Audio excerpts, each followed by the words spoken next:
wanted to spam picnic, but I think you know already. Yeah, my OBS crashed. I think I could keep this. It would just be really awkward because I would name Beast on Cavern. Other than that, the hand's fine. I'll keep it, and we'll do the thing that sometimes happens. My opponent lost their connection. So let's, hey. Good luck, have fun. Yeah, so this hand is specifically just... It's... The play of caverning out the Grazer you rarely want to do. It's fine because... they may not be a counterspell list. You know, there's really only a few in the format. Only a handful. Not very many. I mean, there's enough that I like the Cavern in the mana base. There's enough people slogging Archmage's charms and such. You know, there's legitimate permission in Modern. It's awesome. It's not as, you know, underrepresented as blue decks used to be. Just to confirm, Jade, I am live, right? Like, we're actually live.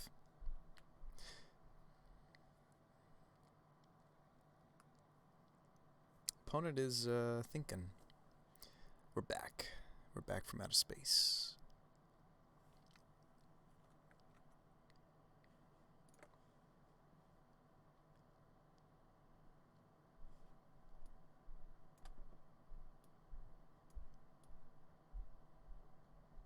It's a funny looking character.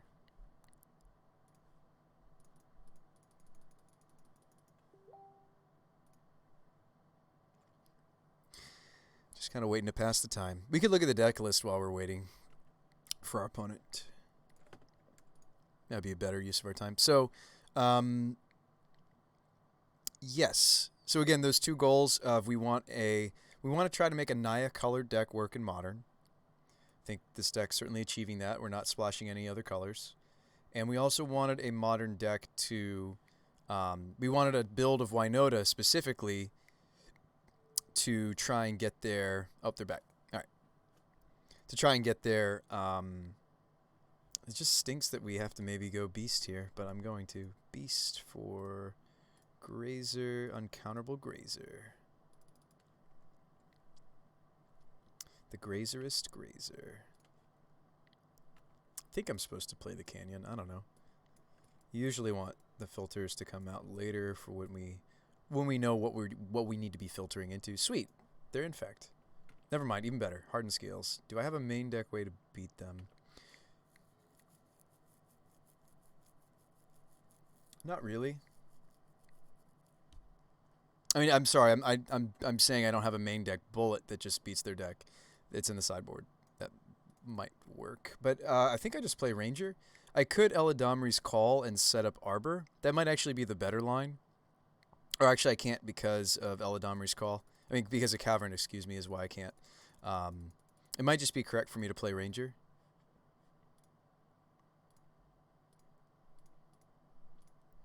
Wonder if there was a way I could have filtered less painfully. I guess if I hadn't played the Sunbaked, I could have filtered less painfully. Or if I played Reflecting Pool, maybe? Yeah, if I played Reflecting Pool, I would not be taking the damage here. Yeah, I think I played the wrong land. It's okay. Nope, undo. White. Oh no, that's Beast only. That's what's going on here. I figured it out. Figured it out, chat. I'm used to that always naming human. Excuse me. I was like, something weird is happening here. That's what's happening. Let's go get in this matchup. The first strike is relevant. The first strike's gonna be more relevant than anything else I could give my team. So let's go grab Legion Loyalist. Now this next turn I can set up. Oh, maybe I still can't. Do I not have the colors to Loyalist and also Call? And also Arbor? Oh wow, another Hardened Scales? Huh. Worker. 3/3. Oh, they're building up to something over there. It's tempting to like get a way to remove this. Okay, Song is sweet. Song is actually quite sweet.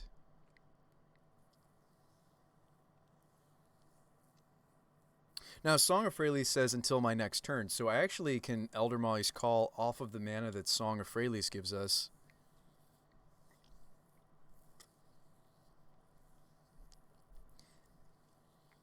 I just don't think I can also get the Arbor. Right, I don't think I can Loyalist and Song and Call and get Arbor, but well, Loyalist has haste, who cares? I think I'm just supposed to play out the Foothills and filter this. I know it's painful, but filter this into Song.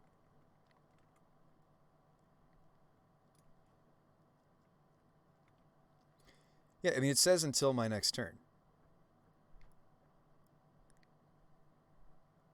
So we're good on that.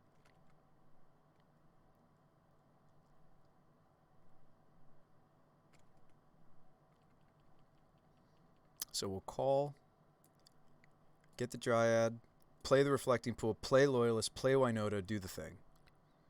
I mean, in before they play a huge Ballista.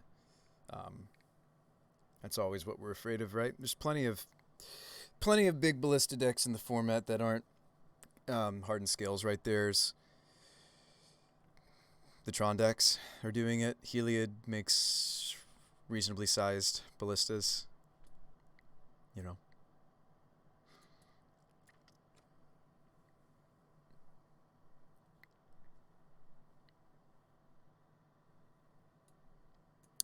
Llanowar Reborn. Ravager's also scary.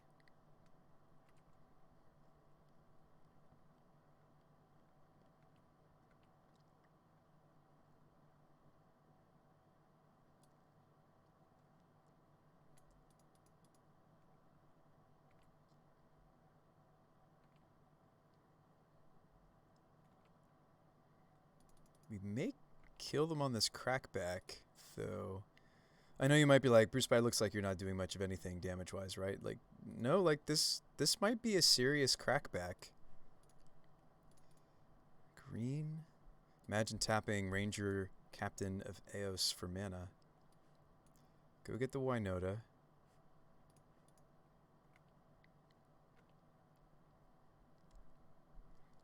Get Maja. These also still tap for mana. Like Ranger might be better served as mana than he might be an attacker. Because, or excuse me, I was planning on using the Ranger. So this should be for the colorless for Winota.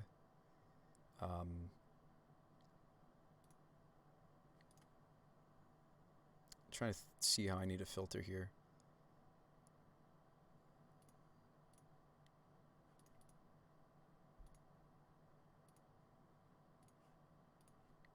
Like that could be Winota, and then we pay for, use Captain to pay for Loyalist. Now, does the first strike really matter against Ravager? No, I just want to be attacking with another non. And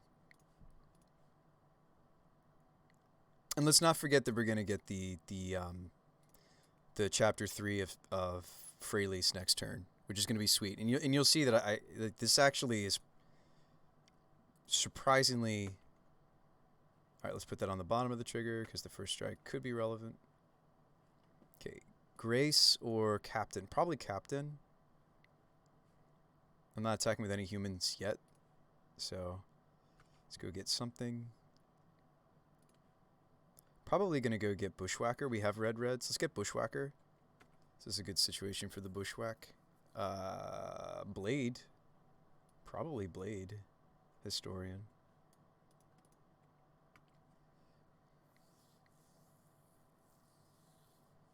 Actually, you know what? Maybe we're just dead, right? I don't have a flying blocker for the Nexus, and they have double scales and Ravagers and everything.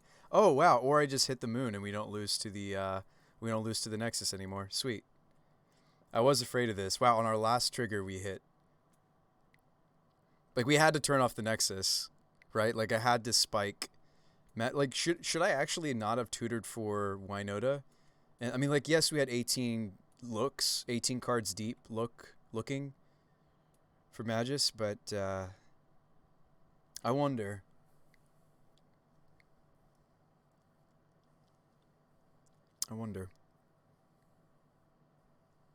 That's probably game. I don't know. There's things they could do to still win.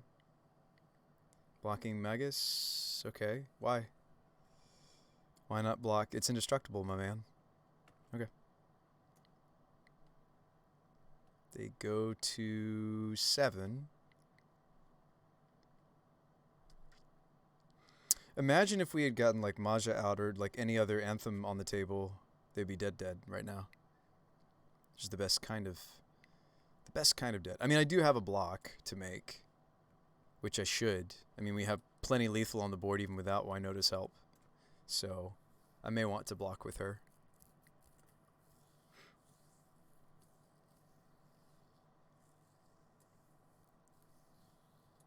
They have 2 scales. We're going to get the 3rd mode of song next turn.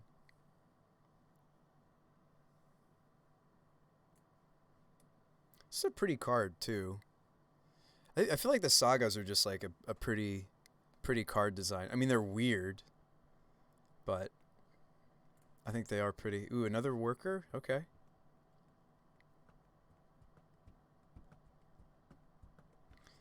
Scrapyard.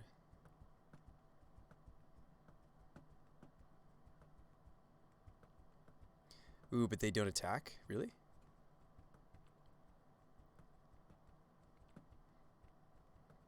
That is ill-advised, opponent. Bushwhack. I feel like I'm playing a really interesting deck if I'm playing Bushwhacker now, right? It's really not my normal style. Cool. Alright, we did it. We did the thing. Linvala stops a lot of what their creatures can do. What else is good against their deck, guys? Skyclave? Probably not these. So we want Apparition, perhaps. Linvala. Cratermaker's good here. Sweet. That's a new card that's entered. Spellskite does things against Ravager, but maybe not worth it. That's a maybe. Vandal, Collector. That's about it, right? So we definitely want these 5. Spellskite's a maybe. I'm not normally able to moon them. That was just really nice that we cut them off of the... Like, Magus of the Moon in this matchup cuts them off of the utility of Inkmoth. Cuts them off the threats, excuse me, of Inkmoth, and they have some utility lands. So he's like a maybe. Loyalists, First Strike is good. Giver's not all that great. I mean, they have some removal they'll be bringing in, but like they don't have a lot. Their deck is very just like trying to do the thing. Hexdraker's a little weak here too. I feel like the haste creatures are where it's at. 2 more cuts. I'd like to keep Grace. The grindiness of Maja we're not going to get to enjoy. I probably want the life boost, but I think I'm actually going to cut Maja. And Ranger's kind of weak. Although Ranger is these guys, right? But I think we could trim a Ranger. All right, let's run it like that.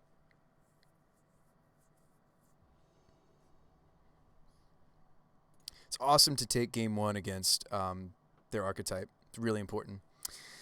You made me go look at my Pauper stuff, and I see that Expedition map has been banned.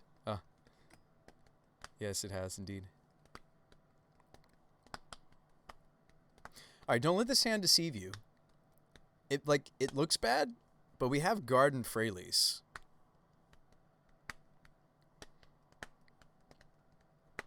So I could go, I mean, barring disruption from my opponent, this hand is turn 1 Garden, pass.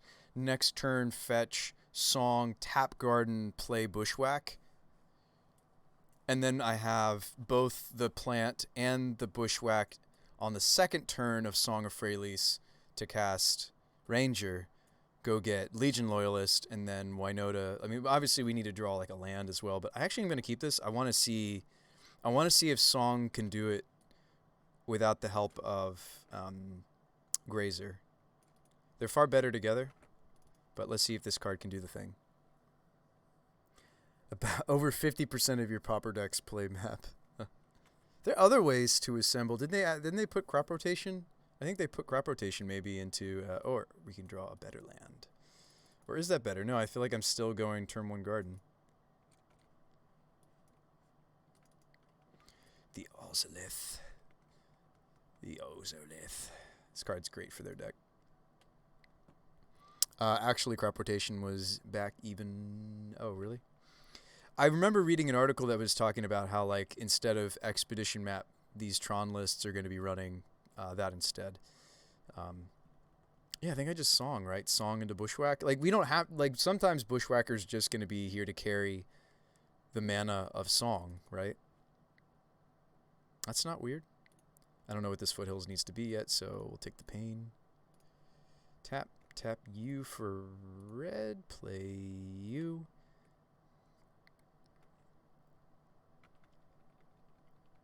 And we're going to have 5 mana next turn.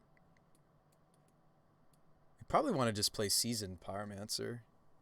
Set up for a nice, juicy Winota turn. I really do feel like this card is nice for the setup. Turning some of our creatures that aren't normally mana dorks into mana dorks and then making them more relevant threats. Able to attack into even a board of like Tarmogoyfs and such. Not going to block this. Pendelhaven.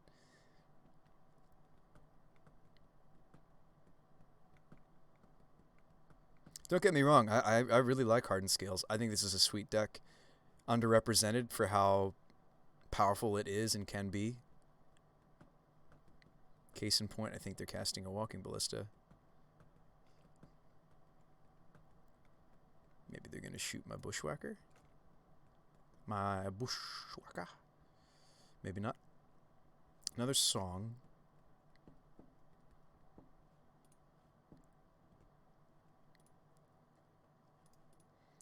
I don't want to take 1,000,000 off of my mana. I think I might pay for the Pyromancer like that. I don't actually know if I want this second Song. I think Eldritch Evolution is a consideration for this turn as well. Like, instead of playing Pyromancer, I might just want to evolve for Collector Oath. It turns off a lot of the scary.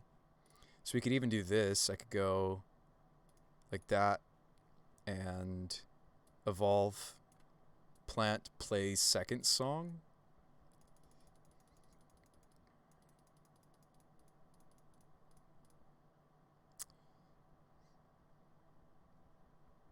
I don't know if they'd really be able to do much in response, you know. Collector Oath is pretty good on this board. Like, very good. Because I'm not in a rush to just get this going, right? We have another Song, so I can get up to that much mana again. I think I'm going to evolve the plant for Collector Oath. They let me do it. Sweet.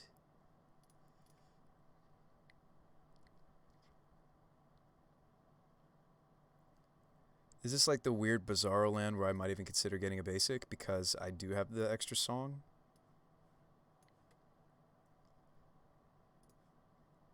Maybe. We're probably not going to be losing these. And I was concerned about the fact that, like, the second Song is so much weaker for us than the first, but maybe it's going to be fine.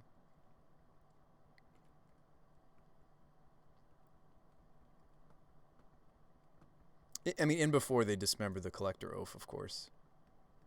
Looks like they might have it. Yep. They would have had the dismember for the Winota instead. So maybe we're okay with that. Awkwardly enough, now I need to go for Ranger instead of Pyro, though. But yeah, they had the dismember, so I think I stand by it. I think I still would make...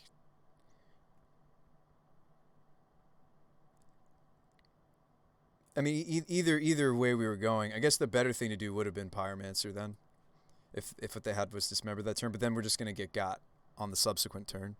Oof was the right play. Dismember's too bad. Yeah, that's kind of like where my brain is at too.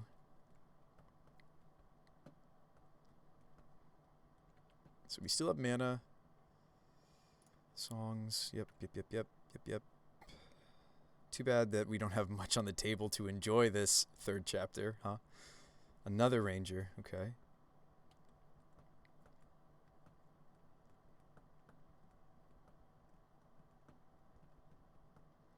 Opponent is considering ballista-ing my Bushwhacker right now, actually.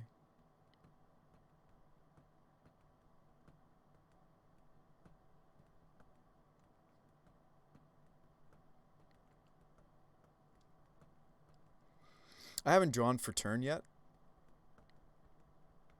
So, like, I don't know if it's unfortunate if we lose the Bushwhacker. Looks like they want to shoot it. Not much I can do about it.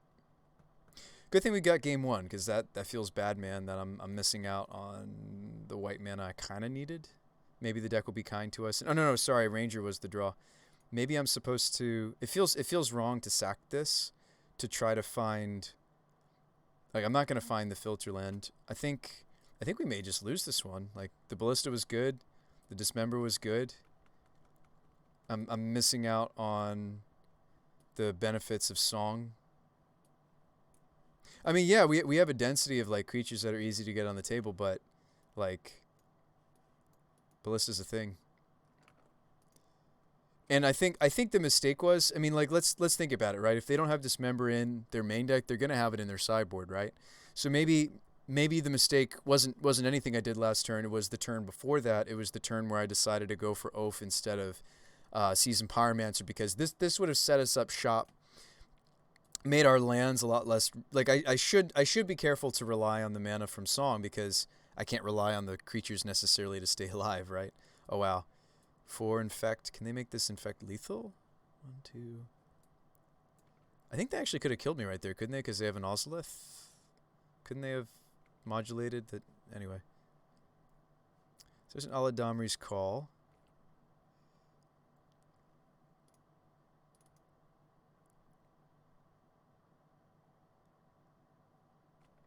Yeah.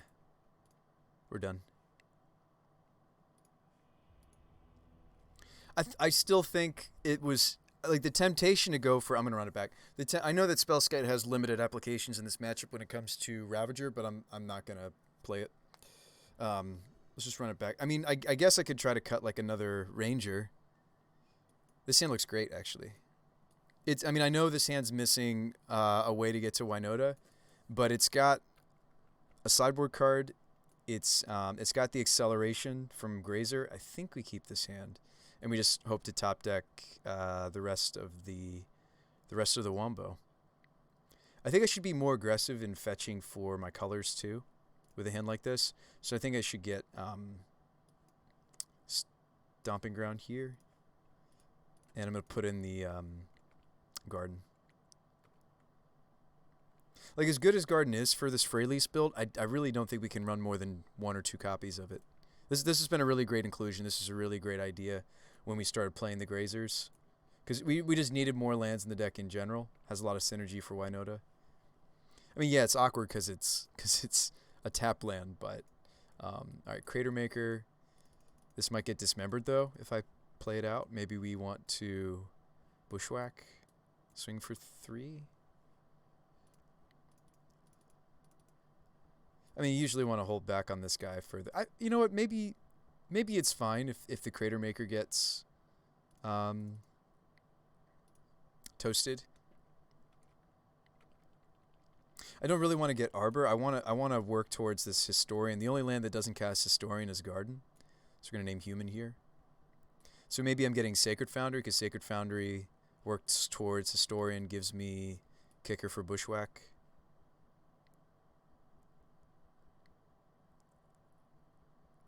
I mean, depending on what they play here, I might just shoot it. Coney Garden is kind of sweet. Yeah, it's been a ooh. Oh, that I don't really want to Crater make. I can't really ignore it either. What am I doing next turn? Regardless of if I draw a different land next turn, I'm just Bushwhacking, right? So I should probably... Even though it hurts, I might just want to go ahead and shoot the... Or no, I don't need to shoot it now. I'm going to have open mana. So, no, let's just get the Foundry tapped. I probably just want to attack and not shoot this, actually, during combat, right? I don't see the point. Okay, garden. That also works towards historic. So we have all the right stuff for historian now. Lands out, and it's tough sometimes without a filter land. That's why I'm playing the green filters. This one of the many reasons I'm playing. Well, I'm playing the green filters because of like Pyro and Ranger, but the historian's one of the greedier cards in the deck because we're kind of base green, but we're also a red, red, white, white. Anyway, I think it's fine to just kick the Bushwhacker here. See how they block. We may just like. I think they block better if they make the 2/1/1s versus this 2/2. Because then they get to block the plant and the Bushwhacker. If I shoot this, yeah, I think I just attack first. It seems way better. I mean, I'll certainly kick this. I think that's fine. Because I get to attack with the Grazer too. But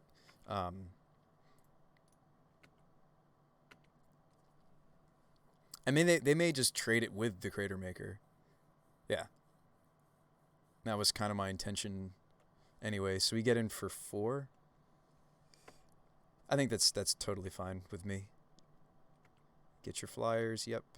This card's good for us too. We might go back to playing the this is a tutor target. Shoot after damage. Yeah. So like either they block the Crater Maker itself, or now we're not doing great here, right? If I don't hit Winota soon, I mean, like all I'm doing is giving my Bushwhacker double strike. It's not good. We need a tutor. We want tutor, or we want Winota, or we want one of our 6 tutors. We want Winota. I mean, I'll take just raw drawing the Collector Oath. Like that's really what we want to see. We want to see either sideboard card or one of our 6 tutors, or we want to see Winota. Wizards win. Hey, what's up? End of turn. Oh no, a Ravager. Okay. Oh no, one of their best cards. It's so good. It's so good. It's funny enough. It's not a construct. It's a beast actually. Swing for 2. No swing. Swing. No swing. Oh, Grazer has reach, so that's relevant for the Thopters.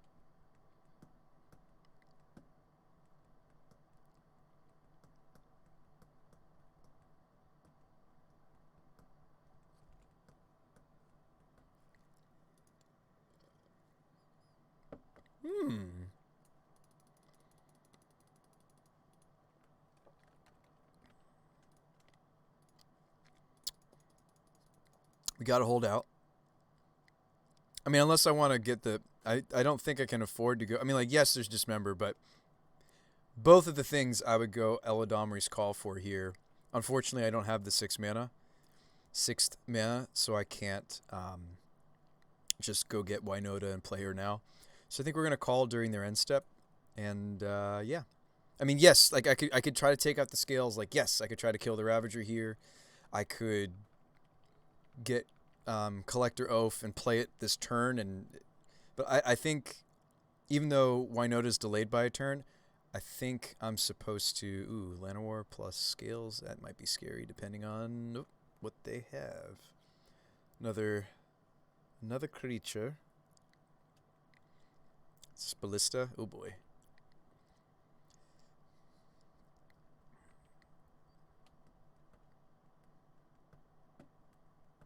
I mean, they can't kill everything I have, but they can certainly kill, like, a few of the things I have. Ozolith? Oh, boy.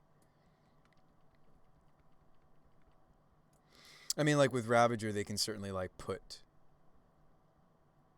They're keeping me honest. I feel like I can't justify going and getting Winota anymore because they had the Ballista. This is what I was afraid of. I mean, they're tapped out now. No attacks? Okay. Like, if I go for Winota, they get to shoot, and all I have left is Grazer. I think I have to answer. Like now it's like I'm really kicking myself, folks. I really should have just gotten Collector Oath, because now if I go for Winota, it's like, what's the point?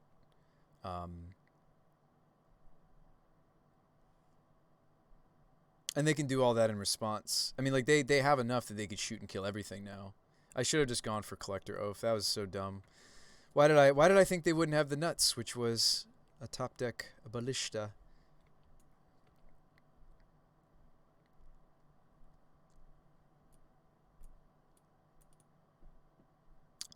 It's disappointing. It's disappointing, chat. Should have just done this. Like, they only have maybe 2 or 3 tops dismembers. Why am I playing around a 3 of when I should be playing around the 4 ofs, right? This is kill my whole board. And then I have to find another way to the Winota. Ah, man, I should have just tutored and played Oath. It's so good in this matchup. What are we doing? What am I doing, chat? What are my thoughts?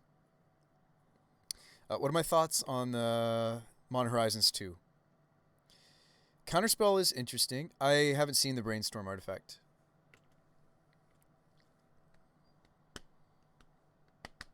I'm just kicking myself, guys. I should have gone for Oath. It was like obviously, like, of course the temptation as the Winota player is to, guys, why don't I just go get Winota? Guys, why don't I just go get Winota, right? Like, no. Go get the thing that beats your opponent.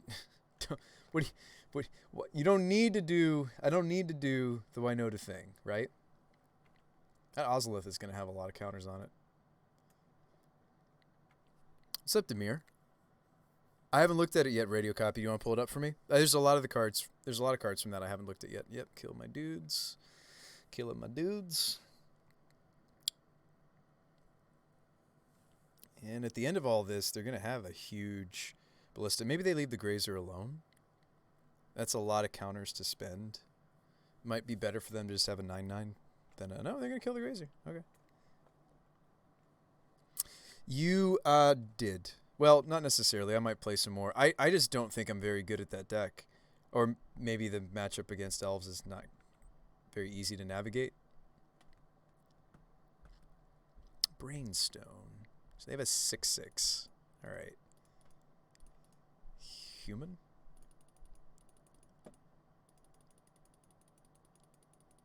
They have a 6/6 that they can make into a 12/12, right? I don't see why not. I don't see why they couldn't move it to the ballista. Yeah, gosh, we might have won this if I had just done what I was supposed to do with this Eladamri's call. I'll have to ask them if they had the dismember, because I made a misplay. Sorry, guys. That sucks. That really sucks. Corrupt Control. Oh, yeah? Playing them swamps. Those decks are better now because you can, like, splash colors maybe because of the new duels, the new snow duels for Pauper. Like, splash a color maybe. Oh, wow, they had the dismember anyways? Wow. No, there was no winning this one then, I guess. Fair enough. Like I said, I think more people should play. We did take a game off them, but I think more people should play. Not just because you saw me lose to it. I think that deck's got a lot more play to it than a lot of people give it credit for. Hardened Scales. I've seen some sweet builds, Demir for life. I think waiting and trying to get Winota was the play instead of the not to lose. Well, thanks, Bon Sheen. You make me feel a little better. So I was trying to work on some sort of a weird first sphere. I'm doing this for Demir for life. I'm going to put it in the chat for you while we're waiting for an opponent. So I'm not going to curve this, but normally, yes, the first sphere Gargantuas are trying to be the 3-mana Unearth. Make you a link. So yeah, this is something I'm working on for Pauper. That matchup against elves, though, made me feel like I wish that I had a main deck, like a main deck Stonehorn plan. Right, but I like, not every deck in Pauper is on the combat plan. Just because many are doesn't mean they all are. So, anyway.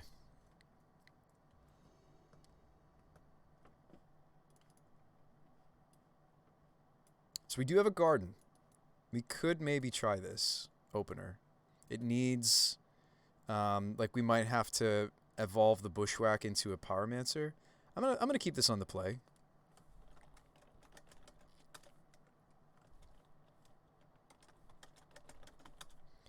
So good luck and have fun to our opponent. We'll lead Garden, and then we can play Song. Song lets me play Bushwhack. This is a very similar start that we had to our one of our last games.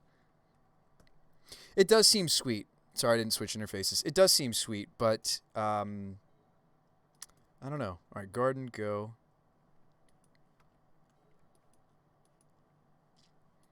Our last league went great, but this one's not off to a great start.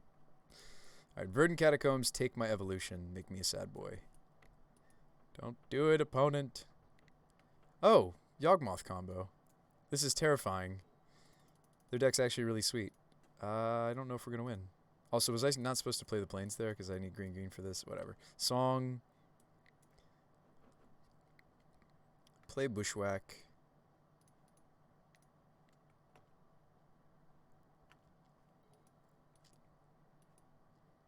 I think I'm probably just evolving the Bushwhacker for a Pyromancer.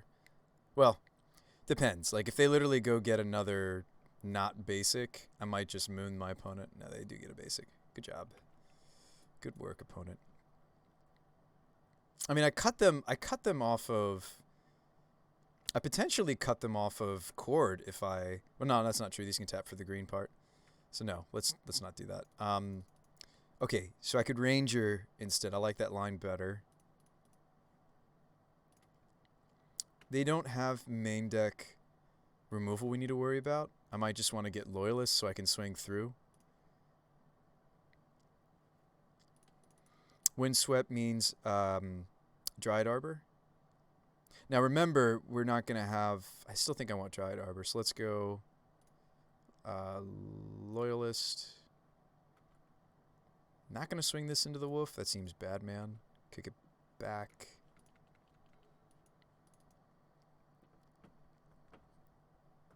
And this is what we were talking about before, whereas, like, as sweet as Song is for the deck, as it gives us the Anthem, it gives us the mana we need on creatures that don't normally tap, which is sweet, gives us some sweet angles. The second one is weak. Whoa, Unearth? In Yogg? Wow, they don't have third land. This is great for us. I feel a little bad for them. I mean, not bad enough not to kill them. We're in a league situation, right? But I feel a little bad for them. So we get to do the thing. Yeah,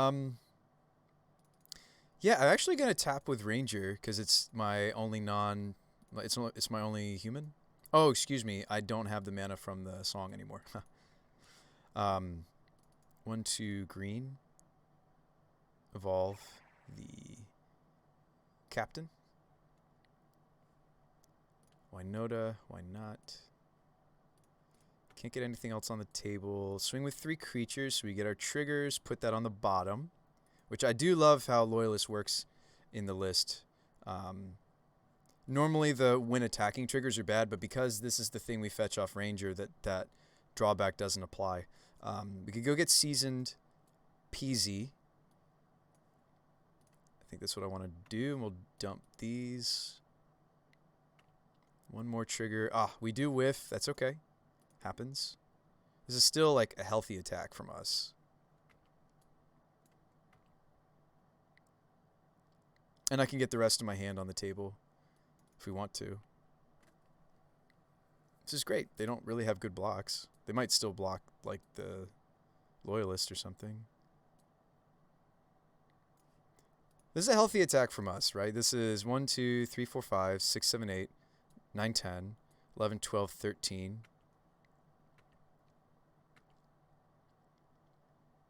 It's too bad they're not like fighting us at their full strength because they missed a land drop. All right, Reflecting Pool, make a token, Grazer, make a token, no. That was our turn 3. Bermudez, thanks for that follow. Thanks. Welcome to the brew team, the brew crew. Got there. Guys, we're the brew crew. I keep forgetting. All right, so what are they up to? We haven't gotten to use the Hydra. We haven't played against a single blue deck the whole day. Even in the practice room, I haven't played against blue. Anyway, I want to use the Hydra. So, all right, Yogg combo. Teague is great. That's what I go search for if I have the opportunity. Teague. Um, Other things that stop them is Scavenging Ooze. They have the Undying creature combo is their thing. Um, Other than that, I really don't have much for this matchup. We could play Crater Maker, kill something maybe, kill some of their mana development. Favor's not really great. They're like us. They also go to larger CMCs. Um, Apparition is good. Oh, Linval is really good too in this match. What am I saying? Whoa, how could I forget? Actually, I think both Ferocidon and Linvala work in this matchup, don't they? I think these both work. When I bring in Ferocidon, I like to cut Heron's Grace. Heron's Grace also just isn't good in this matchup anyway. Maja also could go. I don't want to cut Entity Blade Historian, though. Let's run the Ferocidon. Let's cut Magus of the Moon. They have too many basics. They're only two colors. Like, yeah, you can cut them on their double, triple black nonsense, but they're a quarter calling deck. That's some of how they'll get those pieces out. They won't necessarily need to hardcast them. They might just be using their tutors. So let's take out Magus of the Moon. Let's also take out Giver. That's not really what they're going to be doing. And Hex Drinker, that's not really what this game's about either. I want the goblins that give me the Anthem effects in this matchup, for sure. And I think we run it back. Auric Champion is interesting in this matchup because as they wombo off, the problem is they usually have like they want to have some of their aristocrat effects going in addition to the two the two undying creatures and in addition to Yogg. So like the gaining a life each time doesn't really work. The Ferocidon though hits them on both angles, and I really don't like running Champion and Grace the same time I have Ferocidon in the deck because it's a bit of a non-bow. I know that Ooze and Ferocidon is a bit of a non-bow in and of itself, but at least Ooze is still giving me the graveyard hate. This hand has no acceleration. It doesn't even have white for Apparition. We're going to probably take a mulligan here. This hand is also bad. Technically not as bad as my first hand, but also bad. No acceleration. No, but like... I'm going to mulligan one more time. All right. So, we'll keep. And I'm going to put back Call and Ranger. And this hand is basically just Pyro Winota. All right. Well, couldn't find our accelerants. Granted, I only have the 8 now. Wow, we drew a second Winota. That's not good. That's really not good, folks. Oh boy. Well, we're having a similar issue that our opponents had last game, right?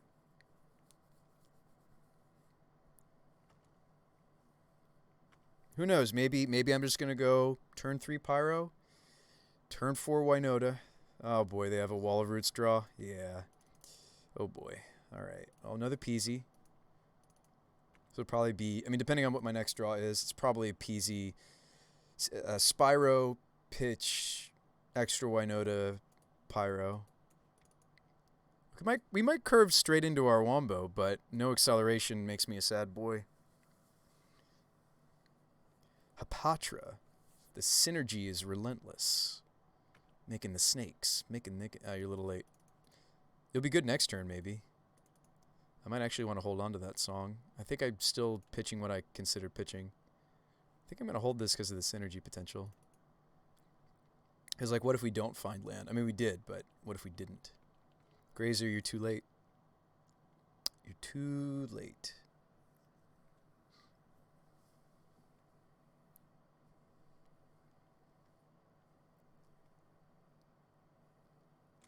Strangle, okay. All right.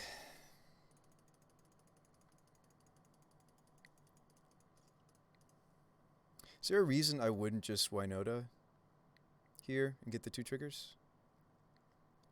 Don't think so. If I played land and played song, I can still Winota, but I'm not getting all the elementals in, right? It would be 1, 2, 1, 2, 1, 2, 3, 4. Attack with 1 elemental, but I get the Song of Freylease going, which actually might be correct. In a matchup like this could be a slog and the abilities might be really relevant. I actually might do that.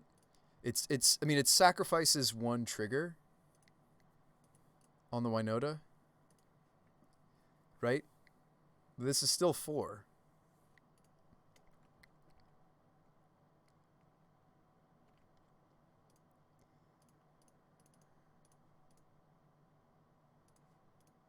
think that's reasonable.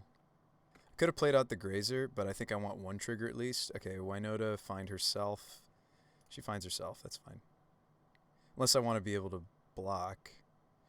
Did I just want to pull this out of the deck, or do I really want to hit them? I think I want to hit them. Oh, no, why? They have Wall of Roots. What am I doing? I should have kept the block. That was foolish. I don't know why I wasn't thinking about it. Did I like really forget that Wall's that tough? 5 toughness? I guess I did. It's just, it's almost like I'm doing that out of habit, because we normally do, okay, they go get dried. We normally want to grab the Winota and keep the one that's attacking, but in this instance, it was correct to keep the one on blocking duty. That was silly of me. Maybe it's going to be okay. Show me tutor for your win piece. Nope. Show me Yogg. They don't have the full combo here. Now they do. Probably.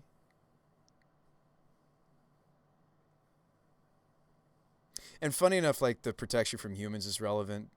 The ability for them to kill my elemental is relevant. Like, unfortunately, this card's actually really... We've played this matchup on and off before. It's not good for us. Mostly because their combo piece also preys upon my little duders. Make a snake. Yep. There's no reason they wouldn't kill my kill off my elemental. I think Yogg combo is like underrated. I think this deck's really, really sweet. Oh, they're just gonna go after the Winota herself. Okay.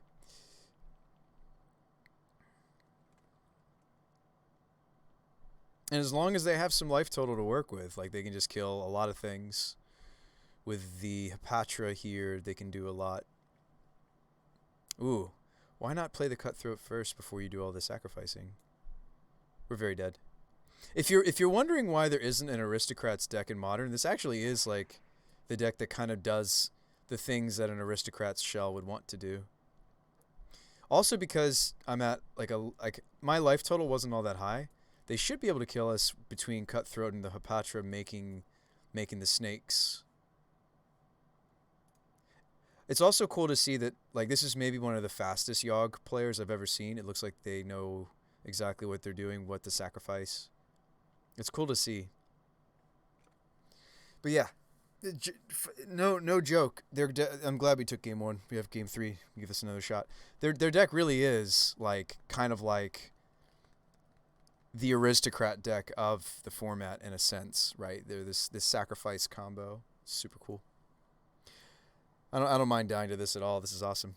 This sure beats, like, what was it? We had, like, our last league was miserable. It was like double Eldrazi Tron Lantern. This league has been pretty. I mean, like, yes, we lost our first match, but the matchups have been refreshing. Thanks for hitting that button, myself, Dota. Thanks for hitting the follow. All right, we're dead. All right. We died. Hopefully we can... We also kept a 5. Like, I'd love to... on the play, we actually are quick enough to maybe mess up their mana. I might go for that. Let's cut a Ranger. Yeah, I think I do that. If we can cheese them, we cheese them. We can cut them on the double, triple color requirements. This hand is basically you'd be keeping it mostly for the fact that it does have good color, right? We've got single green for the Freylease, we've got single red for the Bushwhack, we've got white. Definitely got plenty of white for the Captain and the Linvala. Like, you would be keeping this hand because of Linvala, and they don't really have a lot of ways to remove her. You'll see some Yogg lists will run like a singleton. I'll just play out the Bushwhack. You'll see some lists play like some number of Dismember. So I'm sure like 1 or 2 Dismembers are probably in at this point, but some lists run Chupacabra. They have a bird start though. That's not good for us. Song. Okay, so we'll play Song.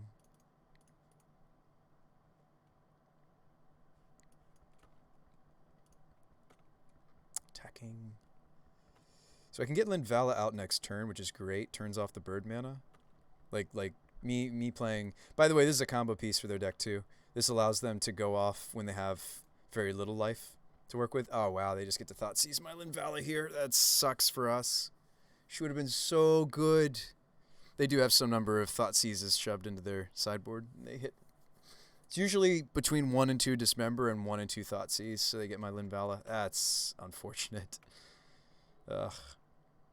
So, I mean, if we moon them here, it doesn't stop them all that much. They had Bird Forest draw. Well, they fetch for the forest, though. So this is not great to maybe keep in. Second guessing it now, folks. I'm not sure what I'm getting, so I'm going to tap this way. Could get Loyalist. What do their blocks look like? If I was my opponent, I would maybe block the... I could see them blocking the Warden onto the Loyalist. It's probably wrong, though. They probably wouldn't do any blocks here. And they don't. It sucks to draw the Magus when... Well, it would cut off this Twilight Mire, so maybe I still will play this.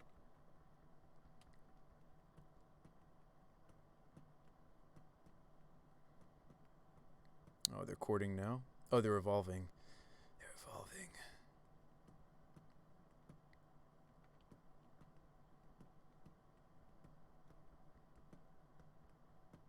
Ooh, Plague Engineer for Goblin. That's sad. That's sad for me. Yep. It's possible to come up sometimes since we're trying out 2 Goblins now. What just happened? Get to attack with this. We have really not much else. Play the Magus. That seems bad. Probably play Song. Attack for 4 because it's free.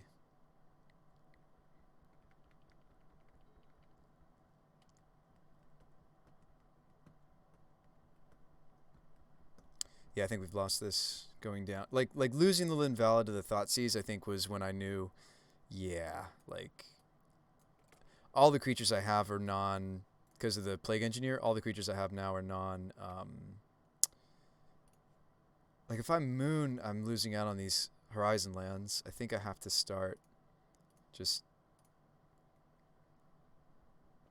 Mirror Entity. Okay, that could maybe do something. The problem is this Mirror Entity is all creature types, so actually it ties to the Engineer. Oh, gross.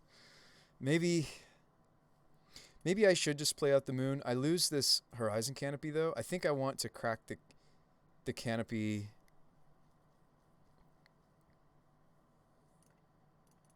And I haven't played my land yet. Or no, I did, actually. So awkward. No good blocks for the opponent. Dismember? Cord. Cord for wall. Cord for Yawgmoth. Block Ranger. This is over. I do love their deck. We have played this matchup before. It does tend to seem a little skewed in my opponent's... Well, my Moto is chugging. Hang on, we may want to reboot Magic Online before the next match. We've played this matchup a few times in leagues and also the practice room. I don't think I've beaten them once. So maybe them getting stuck on 2 lands game 1 was a blessing. Their deck really should never keep that little of land. They are a big mana deck. I think we may have disconnected. Magic Online?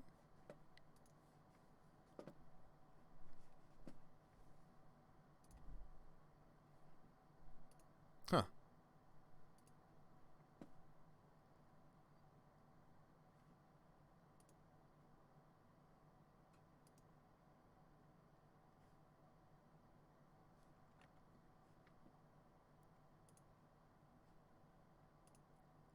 We still live, folks. Do you know? Chat, talk to me. I had something crash in the background.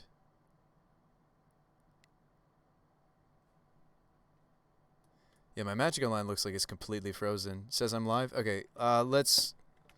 I mean, thankfully it's one of those situations where we're losing Anyway, it sucks to have a moto crash, but not something that I'm surprised to see.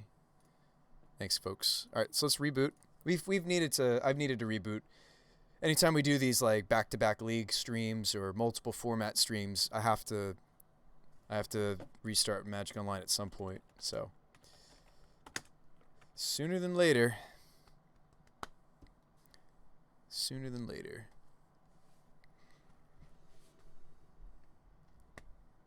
Hey, what's up, Mana Traders? What are you doing here? What are you doing here, friend?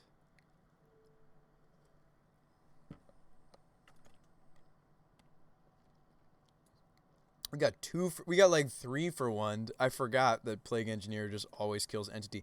Maybe that's why we stopped playing this card. Because like Plague Engineer is already like a reasonable card against us. And like now with the inclusion of us trying to play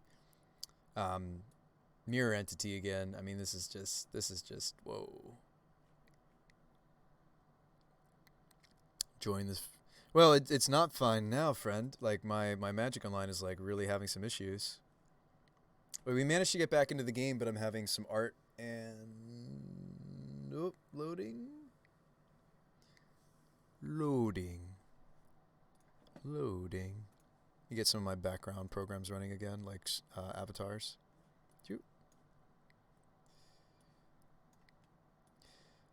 Man, we were having, like, such a good league earlier, and, like, now... I'm like questioning. Well, of course I'm questioning the deck. We're trying to make a meme work in Modern. We're trying to make a meme color combination work as well. Our avatars are online. Yeah, I mean maybe we're just trying to accomplish too much with the deck, right? Like we wanted to make a Naya deck work in this format, or see if a Naya deck could work. So I thought the Winota Shell would be the go-to. That just sucks that we get like 3 for 1 because I fetched out our only 2 goblins, and Entity is also a goblin. Oh, boy. Let me apologize to my opponent. Sorry, Magic Online crashed. I'm back. But I think we're back just to lose, though, so maybe I should have just conceded. Love seeing you play, Yogg.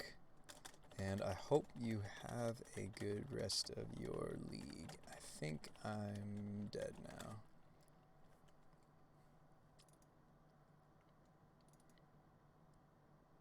Opponent says happens a lot. Yeah. Shoot. Sorry. Sorry, I meant to turn off the avatars when we're in game mode. Forgive me. It'd be weirder if your moto wasn't causing problems, right? Right? Thanks, deck looks sweet. Hope you have a great day. Opponent was super cool. We're dead. We died. Alright. So last league, the sagas were amazing. This league, not as much. And it has me already questioning the idea. I mean, like this league was a freebie. This was paid for because we did well, you know, last time. So like it's one of those things where it's like, all right, we know we're playing a meme. No big deal, right? We didn't really pay for this league. We're just having fun. But at the same time, like, I'd like to see the deck do the thing. All right, so we have a Grazer draw. This hand is awkward, sort of. So we do have Evolution. Grazer's working. We would need to see one other color. I guess I'll keep this, but this hand wants to see one other color other than just this Windswept. I mean, in before opponent... Inquisition's my... Oh, wow. Oh, wow. Burn again. All right, let's see if we can beat him this time. We played Burn earlier in the league, and they had, like, a really, really solid draw. Ranger coming up for us. But it was close. It was a close game, so I wonder how we're fair. I wonder how we'll fare this time. So awkward to, like, go Forest Garden with this Blade Historian in my hand, but... Well, this isn't what I want to be doing. Like, I want to get our engine on the table. I think I am just going to evolve the Grazer into Pyromancer. I think Spyro is the best thing I could do. I might even do it off since it is burnt. Oh wow. Goblin Guide number 2. Can you draw some lands, guides? Draw some lands. You're the Goblin Guide. Yeah, 1. I'll take 1. 1. land. And actually another grazer coming up, so we can have some nice blocks. Yeah. I feel a little bad for them. They kind of would like probably to hit their second land. So we could grazer our way up there, huh? We could just grazer our way to Winota.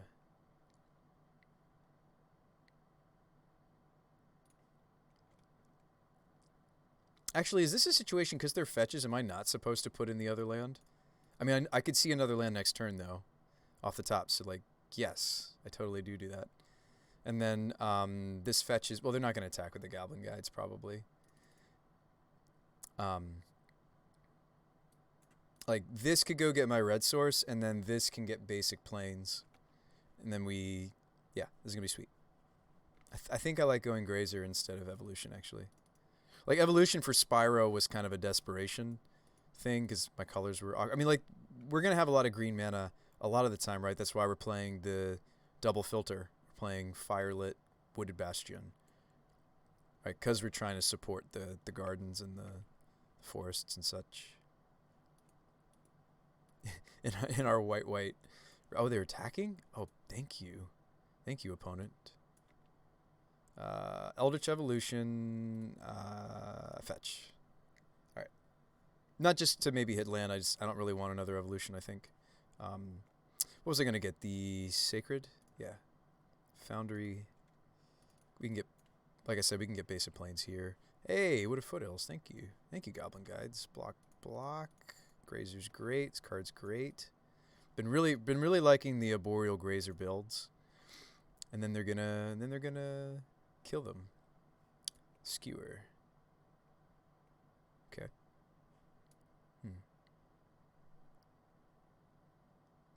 They get to skewer me because I fetched. Got it. Understood. Ooh, I probably should have fetched before I drew because I could have hit the plains. Like, now I don't even really want to fetch. Now I kind of just want to use the Wooded Bastion and then go get Dryad. Yeah. So red, filter, Winota, swing, and probably get Dryad Arbor. I'll get it during their turn. Although I guess I turn on their skewer again if I wait, but still seems right.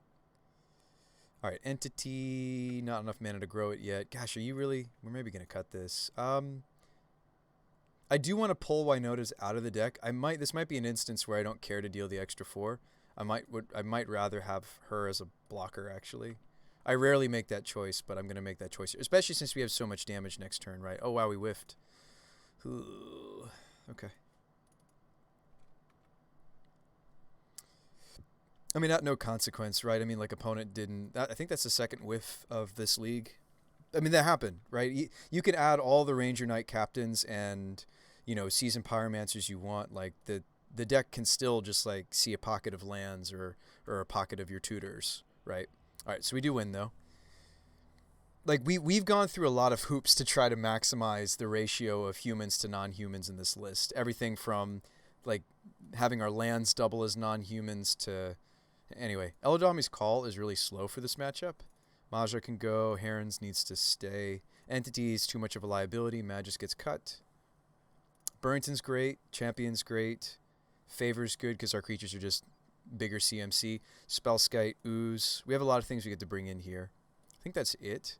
You could play the Apparition. You could even play Weaver just because it protects the threats. Masked Vandal hits Eidolon, which is not inconsequential. However, you could also hit Eidolon off of Cratermaker, right?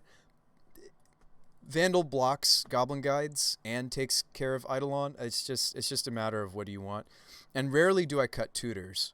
So let's see if I can actually make room for the stuff I've chosen already. I think the Goblins go. I mean, I think the first strike on Loyalist is good, but maybe we just don't have room for it. I don't know. I might not want to cut any tutors, actually. Let's cut the Goblins. Let's play it like this. Could cut like a Ranger. So it's kind of slow. The silence isn't all that relevant against Burn, and I mean, I might want like Cratermaker, Vandal, or Apparition. Actually, Apparition usually gives them the token. They usually shoot this. Maybe Cratermaker, maybe Vandal. But I'm going to run it like this. Thanks for tuning in, folks. This has been fun.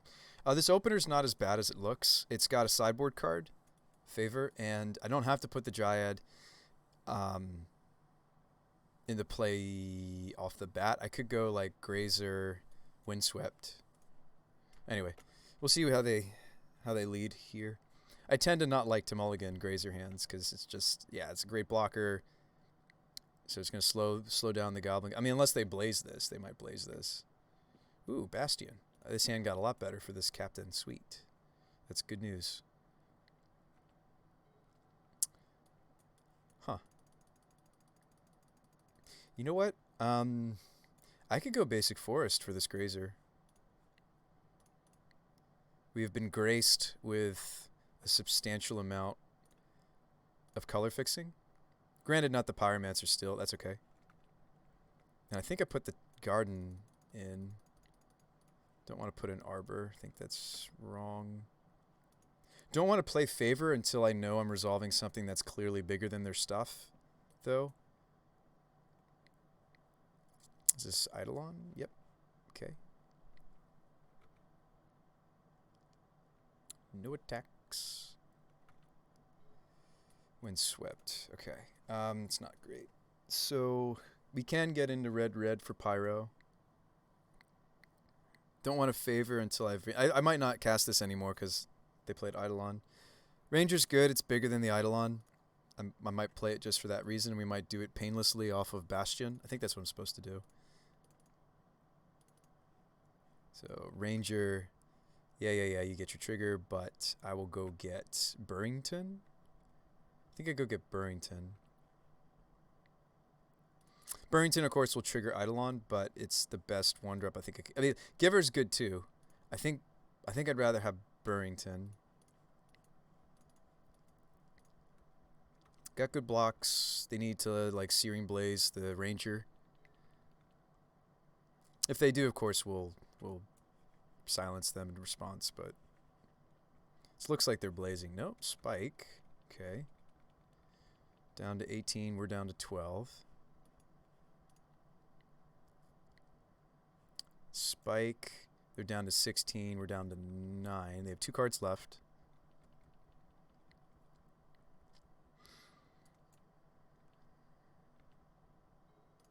Call.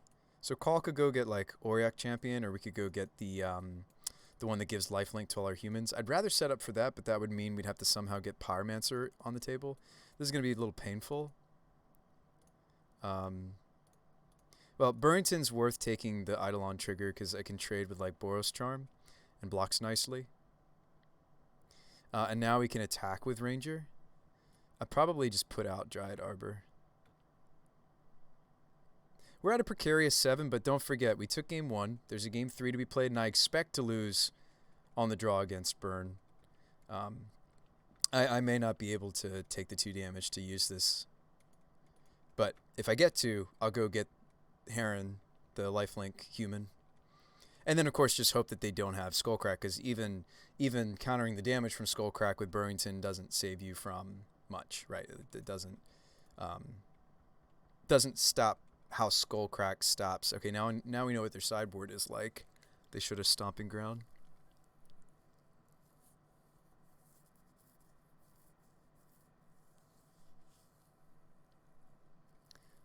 Two cards left, huh? What do you got? Bolt me? Bolt Grazer.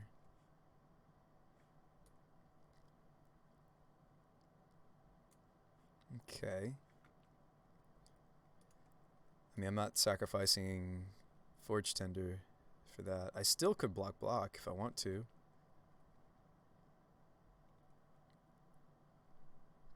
So here's an interesting thing to think about. Get another land. So I'm at 7. They have 1 card left. Could indeed, unfortunately, be the... but I don't think we're winning this if I don't go get the life-generating human. So if that's the play, I kind of need to not lose Dryad Arbor. I mean, or I could just do this. and take the damage from the guide, clear out the Eidolon, and then Eladamri's Call works. This, of course, is punishable by some stuff they could have in their hand. Oh, it seems to go through. I do have more basics to fetch out. Since their splash is green, they're not going to like Boros Charm us out of nowhere. All right, so let's call. Go get our life gain Humi. This is a sweet spot to use it, right? Heron's Grace. Yep. I think it's better than Spellskite in this situation. Oh wow, we just drew Winota naturally. So how do we want to get this into play? I have basic forest. I have a plains. I don't think I need to get plains because I have the Bastion, right? Wouldn't we rather have lots of green mana because Scavenging Ooze is in? It's very minimal. It's very, like, you notice I'm not fetching in a way to really get this Pyromancer going at all. Obviously, my opponent's last card could very well be Skullcrack, you know. But Grace is going to be on the table. So, yeah, I think I'm getting Forest. So we swing the Captain.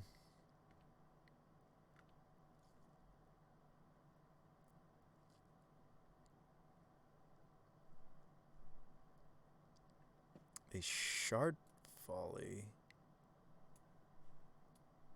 What are you doing, opponent? Heron's Grace gives 1 toughness. And it has flash. It's a weird card though. Like let's give my opponent the benefit of the doubt. This is a super weird card I'm about to play, but like I showed them it last turn with you have to reveal Eladamri's Call. It's fine. I made several mistakes tonight. We can all make mistakes. Mistakes are allowed. We learn from them. Opponent will learn from the mistake. Yeah, it's sweet that this gives toughness as well. Yeah, that's the game.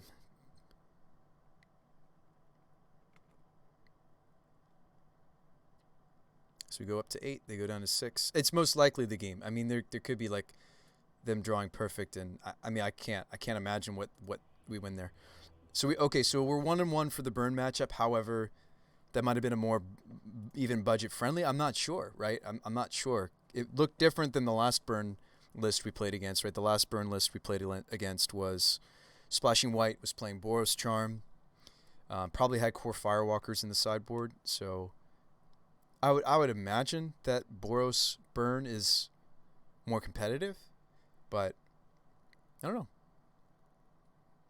I think it's just to feel bad that maybe they played it knowing that they can't stop me because I had it. Like, it might be one of those things where they're just like, I hope he doesn't think to use his card, right? I mean, it might be one of those situations. Although I think he could have shot it. He could have forced me to spend the Burrington before I had the mana open to. Anyway, not a big deal. Honestly, maybe you just queued into a budget player as mana traders. It's very possible. This hand's not a great keep. We have Song, but no like no garden, no 1-drops. So I think I'm gonna mulligan this, even though we're on the here's the thing though, we're on the play.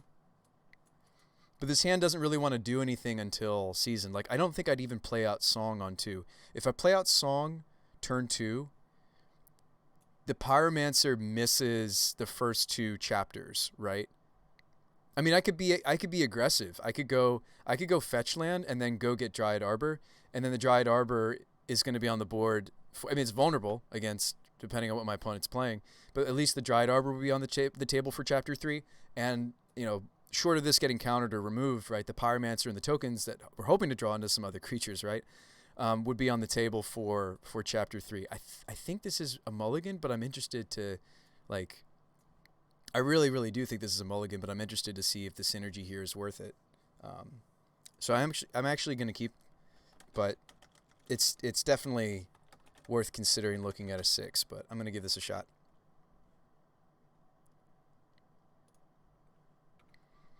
I mean, I should be able to discern from my opponent's turn 1 if we can go get the Dryad Arbor. Well, them going Flooded Strand makes me think I could actually. This is not a great matchup for me to try to like turn 3 a Pyromancer though. There could be like an Oust in their hand. Maybe this is Esper control and they've got push. You know? Like there's not a lot of straight blue-white control anymore. We drew Grazer. That's even better. It's much better than me playing Song.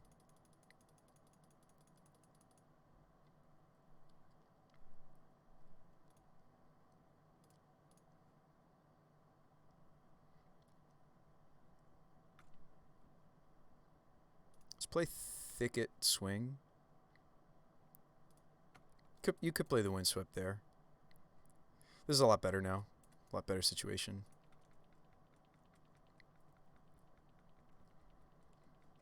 It's likely Esper. I mean, I've seen some plain blue-white Azorius floating around. Ah, Stoneblade. Okay. I think we're happier to see Stoneblade than we are to see. I might just want to get the Winota on the table here. Oh, I have a second one? All right. So I do have 4 mana and attack. I can't see why I wouldn't just do it.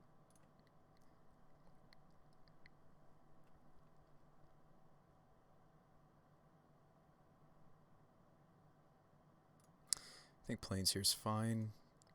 Yeah, I think I'm just supposed to go for it. They're tapped out. There's no consequence for Grazer attacking, whereas there would be if this was like Arbor Elf. There is a consequence, right? So Grazer's been really solid. We drew enough lands for Grazer to. If we get Magus of the Moon here, it might actually just win. Okay, so this is an interesting situation. I don't have another land to play this turn, so I don't think it's Maja. I think I'm supposed to go Spyro. Now, this is a matchup where they have plenty of path. I probably want to keep the backup Winota, because it's very possible they just go untap, path this, and I hope they don't have Mana Leak for the second one. Oh, wow, I just have a bunch of land now? Okay. I think I'm supposed to keep the backup Winota against my opponent. They got 4 paths. Reasonable amount of interaction for this. Yeah, Skyclave, exactly. See, I think we were right to keep this. If it wasn't Skyclave, it would have been Path. They're not putting the Batterskull on the table. We've got a lot more triggers now this time. Cavern, Human. I wasn't supposed to do it yet. I didn't need it here. It's fine. I was like, oh, Cavern. No, not time yet. I mean, it's fine. Wait. I should have just played Forest. Now, we are going to lose some creatures this time, right? I think I even get in the fray with the Pyro. Bunch of triggers. What do we want? Ranger. Go get... I think the first strike is relevant. We get that so often, but again, we're facing off a lot of creature decks tonight. We have made a lot of land drops. There's potential for Hex Drinker to be the right pick, but I'm going to pick Loyalist first. Second pick, Herons or Ranger. Herons only pumps up... Actually, Herons is pretty good so far. Herons would make me deal an extra 2, gain a bunch of life. I mean, maybe Ranger's the grindier pick, and maybe I just want to go with the grindier pick. Yeah, that's true. Let's go. We have plenty of life, and this isn't like a hyper-aggressive matchup. Let's go get the... I might just go for Bushwhack. Do I have enough red to justify that? Red. Yeah. Let's just load up for next turn, shall we? Sorry, folks. I meant to switch my interface. That is our second whiff, I believe, of the league. It's okay. They happen. Entity or Spyro? So Spyro here, I don't really want to pitch these. I think I actually finally take Entity.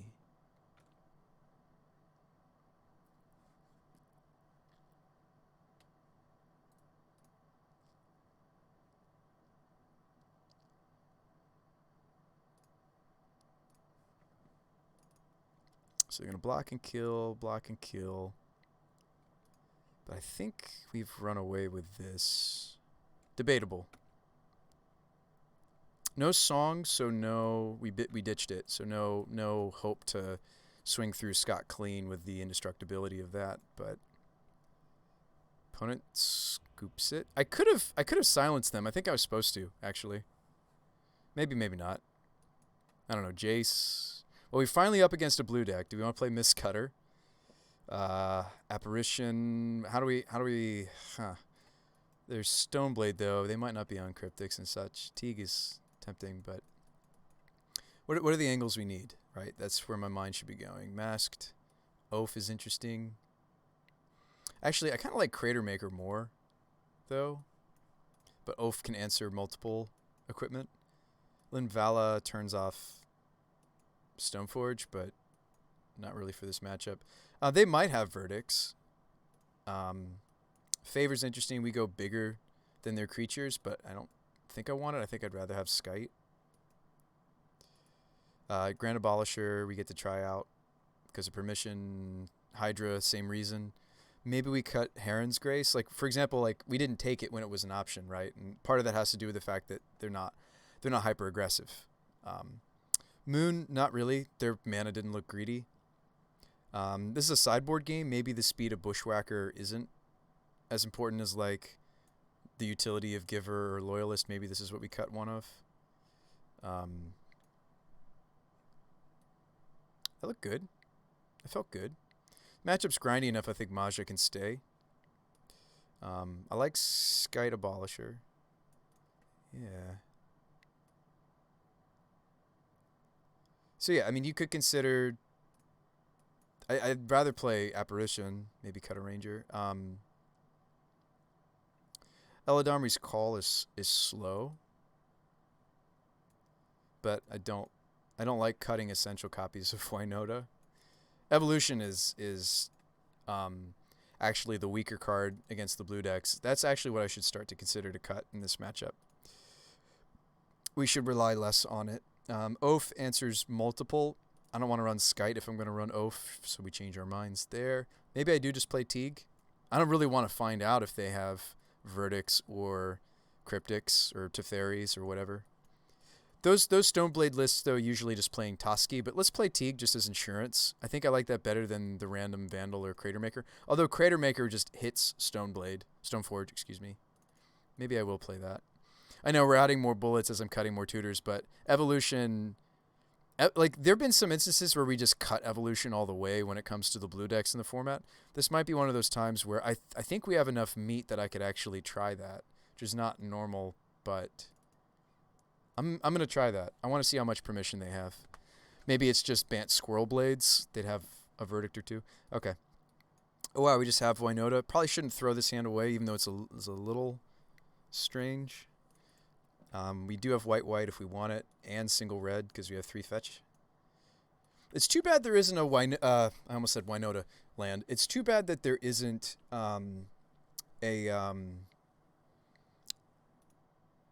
tri-land for this whole time. I've been wishing we had the basic mountain. I'm telling you. So I have Ranger, but I kind of want to work more towards Pyro. Well, since I'm leaning Loyalist, I could just get Foundry. I don't have the green requirement right now of the evolutions. So this is when Sacred's like at its finest. Hiya. Next turn, maybe play Arbor, because like their removal suite. Yes, they have ousts, perhaps, but oust is normally something you see. This looks like just Mana Lake to me. I kind of just want to play my Arbor and pass. They could like snap block my Loyalist. It might still be wrong for me to play out Arbor this early. Might have been better for me to play the Stomping Ground tapped. The old snap block, no. Like this just looks like Mana Lake to me. Like why? Aethergust, oof. Bottom. I shouldn't have played it out. Also could have looked like Aethergust, right? I think it was foolish for me to play the Arbor out. I think that was silly. I think that was silly of me, folks. I think that was silly. It kind of set me back. Ooh, Cavern's good, though. Cavern's very good, potentially. Yeah, I think that's... I mean, like, yeah, we got them to burn a Gust. But I think me playing out Arbor was greedy. It's usually something we want to fetch or search for. Usually not something I want to play out of my hand. It's fine. Might actually get the Plains because of Ranger.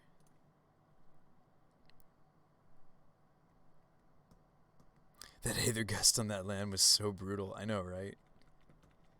I need them to put something on the table. Now I'm thinking they're a cryptic build, like the fact that they're playing so very far back. Nope, here's Stoneforge. Okay. Okay, maybe not. I probably still play Pyromancer, don't I?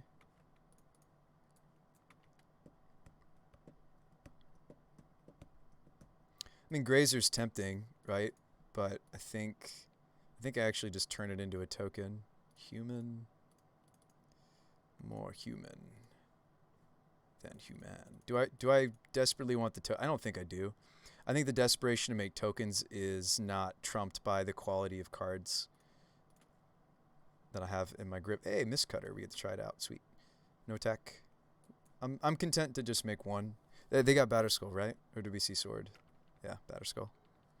It was basically a time walk. Oh, it was an instant speed time walk. It was brutal. I got very punished by thinking I could play out the Arbor. I was thinking, oh, they'll just path this. Why would you ever path Arbor? It's like, no, they run these in the board. It was silly of me. It's pretty guaranteed that they want to put out the Batterskull. I have an uncountable Winota. The only thing that stops me is what? The only thing that stops me is another Gust. The only thing that stops us is also potentially Path. But I think we just go for it. They have it. We could have set up we could have gone for it slower. Against the blue decks, I really should. I could have gone Ranger Knight. I didn't have to go straight for Winota. So I think in retrospect, I should have just bided my time and played Ranger, then played Winota silenced. Yeah, the Ranger line is better against Path, and I should have gone for that. It's okay. Blaze says, yeah, I should have read chat, right? Blaze is like, no, Ranger now, Bruce By. Ranger first. Yeah, I was supposed to Ranger. That stinks. We could have maybe won the second game. It's okay. We took game one. Let's keep a positive attitude. They didn't get to put in the Batterskull because they were busy pathing my most important card. Sad. Savage. Is this Mistcutter big enough to beat Batterskull yet? I think it is. So it's going to be 5/5. I don't have to do it yet. Might still want to lead out Ranger. Longer you wait, the better. Yeah. I mean, in before, they just verdict. They don't care to verdict away a single Stoneforge. Yes. This is where I go get Hex Drinker too, right? I think I want a thin. I think I want second red source. I'm gonna go with Windswept. Yeah, I feel dumb, but it's okay. They're learning. I'm learning. I'm gonna sandbag the Hex Drinker, I think. Don't care to swing into this Batterskull, so they're gonna play it.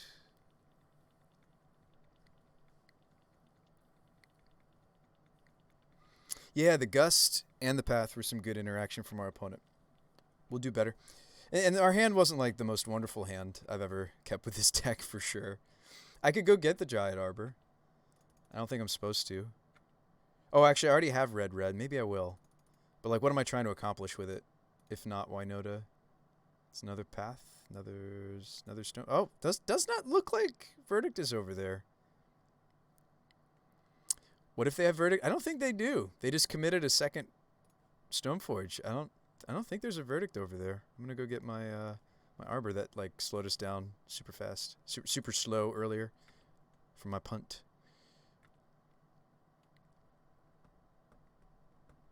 Another Ranger. Ranger danger. It's a lot of Ranger. So I mean, it's an uncounterable threat, which is good. I mean, they're trying to put in Sword. Sword is scary. I have blocks for Sword, but still, Sword is scary. How am I trying to maneuver through this, right? Like, Sword having pro green is going to be, like, am I supposed to start working on this Hex Drinker? You think I've lost this one? It's very possible.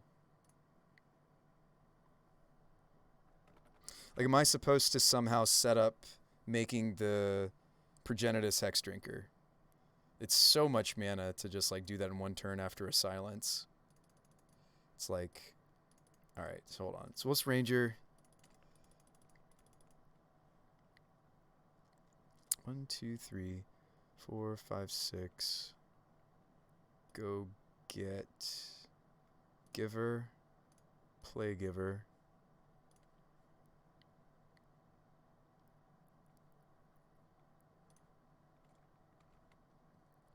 Make sure you pop Ranger the turn you go for Drinker so that they can't interact. Yes. I will remember to do it this time. I did not earlier. I mean, yeah, it looks like a loss, right? Because they're going to slap Sword on the Germ, presumably.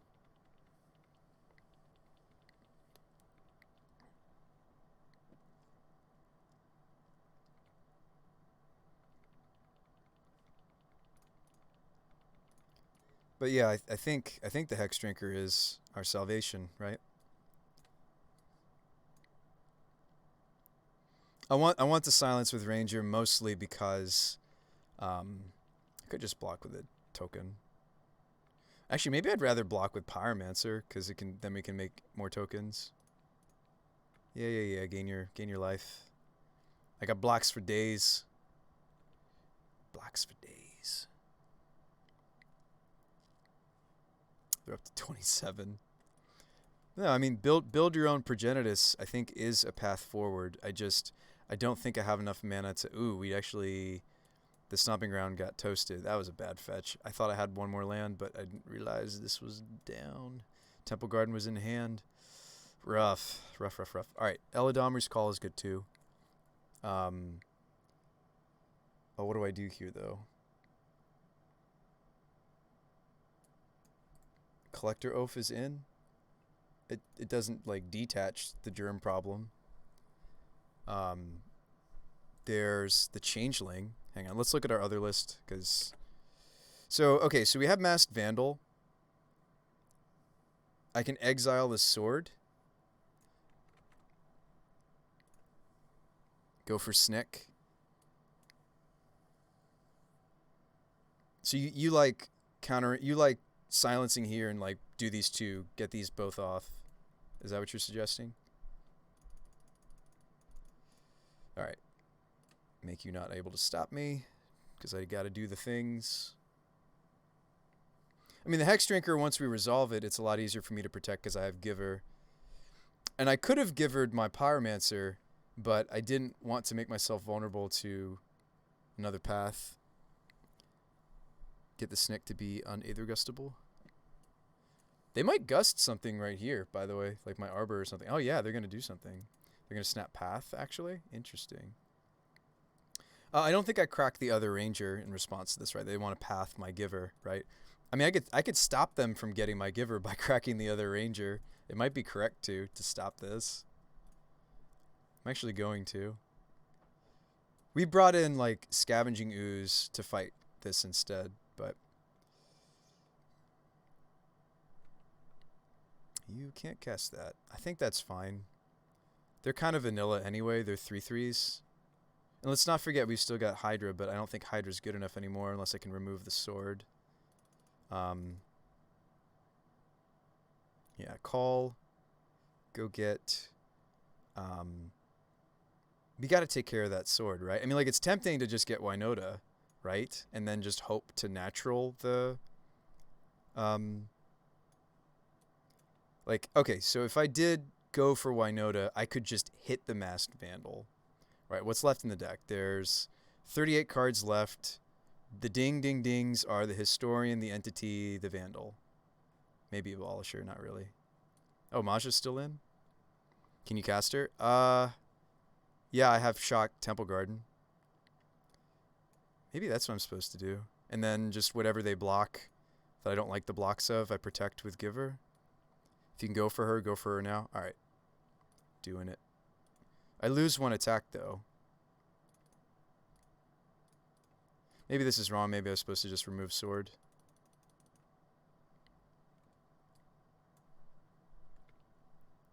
Because I'm only getting 2 triggers. Yeah, I actually think this is wrong. But we've committed to it. Like, I could attack with Giver. I think I'm supposed to hang back on Giver, though. Third trigger, we're hoping to hit the removal for Sword or Batterskull, right? Actually, we could hit the Skull because they don't have 3 mana open. So this is a spot for me to hit. So if we want to dig 18 cards deep, I attack with Giver, and we hope to remove the Batterskull, right? This might force Wrath. I don't think he has one. I don't think they have one. If they have one, like, all I've got left is this Mistcutter Hydra. I mean, this like goes against logic, right? So like, Bruce Spy, why would you give up your Giver? But it's like, I have to remove the Batterskull here, right? Nah, I can't afford to lose the Giver. Let's just go with 2 triggers. So that's not a whiff. Oh, but there goes my Mistcutter. Drew the Blade Historian. Hit the entity. Okay. We've got a lot of mana. I could maybe overpower them with entity.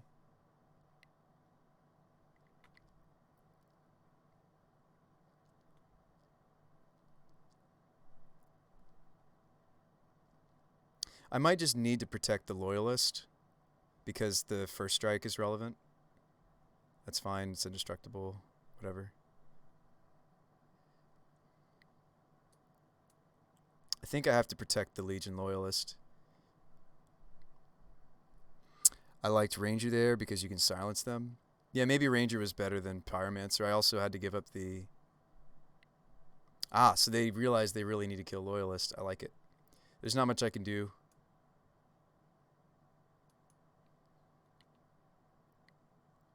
I get to keep this Elemental, though. Which is maybe wrong. Maybe I'm better off, like, protecting Winota. White. Maybe that's wrong. I think that's actually wrong. I think, like, if that's what I'm doing with Giver, I should have just attacked with it, right? Like, if I was just going to protect an Elemental. I think you were supposed to protect Entity? Why? It's going to have the Indestructible.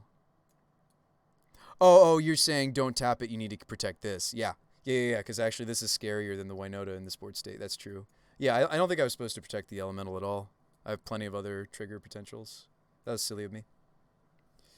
I think that was silly. I think I'm making all sorts of mistakes this game. And all of a sudden I have a Britishy accent. Yeah, that was dumb.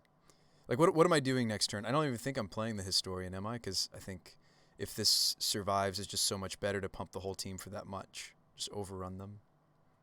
They're at 30, though. So, that was dumb. I don't know why I spent my Giver trigger that way.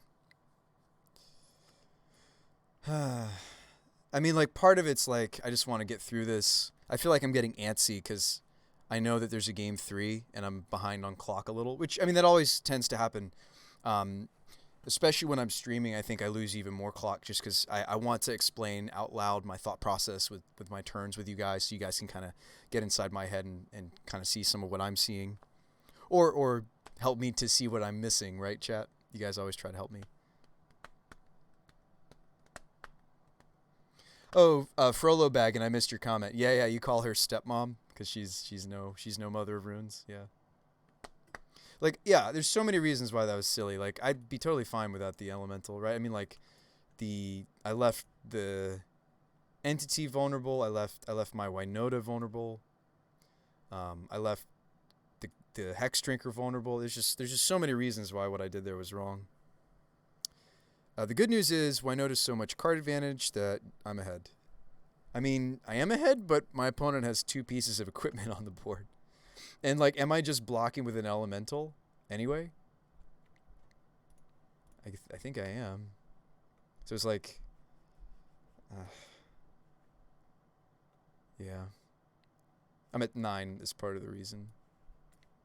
Maybe they just have Cryptic Tap. Maybe that's what's happening here. We never saw if they had, you know... Oh. Field my Cavern. I'm not going to search. Oh, I have to search shoot. Yeah, it sucks because it resets all the Winota-ing I just did. But can't stop it. No. If they had Cryptic Tap, they'd have done it already. Yeah. Oh, they would have done it the turn right that I was... Well, they don't think they had enough Man, oh no, you're right. They would have done that instead of the Snapcaster play. Truth. That would have been less interactable, right? With all the, I mean, I spent 2 captains to stop the path. No. They do it this turn because then they kill me. Right. Oh yeah, tap my team down, hit attack for 9. I don't know. I've misplayed my fair share of cryptic commands where you're like, oh, I have to tap down their team on their turn. It's like, if you just do it during now, you swing lethal. I don't think they have it.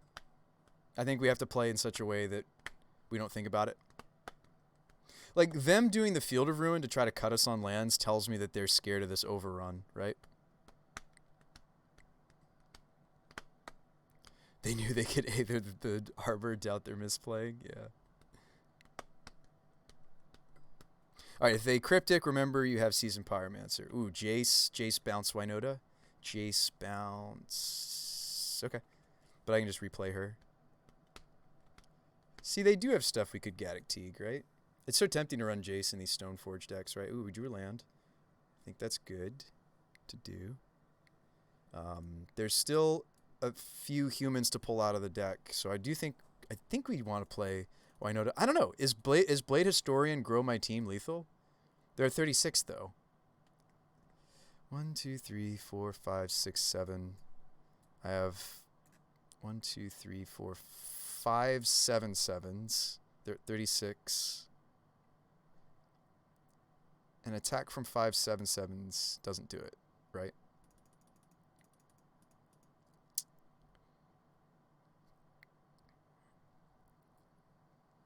You would be 1 short if they did no blocks. Yeah, I mean, like, I think I'm supposed to set up for, like, the grind here, which is play Winota, right? I wonder if you can undo filters. Oh, you can. Sweet. But yeah, I think it's get Winota back onto the table. They did this to slow down the mere entity kill potential, right? But I can still pull advantage out of the deck. Like Winota, maybe even play the Grazer.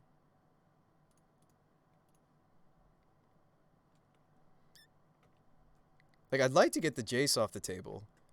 But I want to do it with indestructible threats. But let's attack everybody at Jace except for Giver. Entity. I think Spyro can get in. I think we're not on the Hex Drinker plan because I already have stuff that I need to be doing with my mana. I think we're off this plan. I think we've been off this plan. I'd rather use it to get a trigger because if I could just remove the Batterskull here finally, that would just be great. Ooh, Spyro, but give up Blade Historian. But that would maybe guarantee getting Jace off the board. I think I have to do it. Attack Jace.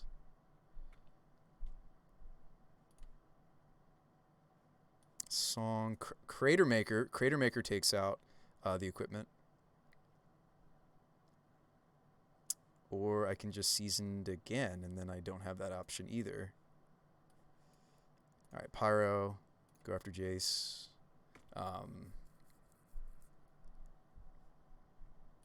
Discard more elementals. Oh no, we drew the mask. Actually, wait, I haven't played my land yet, but I don't have any more lands. Right, we determined that already. Maja, right? Not Grand? It's gotta be Maja, I think.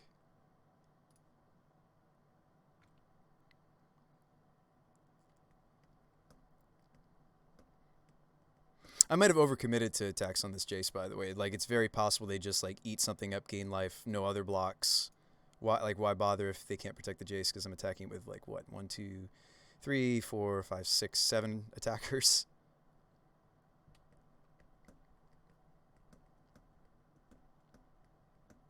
Yeah, eat the Drinker. Seems right. Let Jace go. I can't play my land. I could have protected Drinker there with Giver, but that's been incorrect in the past. So we got rid of the Planeswalker. We're happy. We need to get rid of some of the equipment. This deck is great, says Ram. Hey, what's up, Ram? Deck is fun. Deck is sweet. I get to kill the Germ here, maybe. Do I want to do that, though? It's interesting to think about. And then they like try to path this, but we protect it. They do that. They return, put it back down with Stoneforge. Maybe no blocks. Maybe just this block. Maybe no blocks. Maybe just you like one chump. I wouldn't. They're huge next turn. Yeah, like we're gonna entity, right? I think I just let it go. It doesn't kill me. One chump agreed. I guess the single the single chump doesn't protect us either from the cryptic tap down, which by the way I feel like they totally could have. I think I have to let go of the land. It's fine. So we can vandal the sword.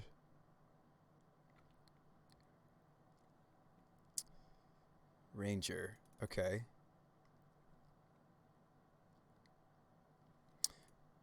Ranger makes sure that vandal resolves.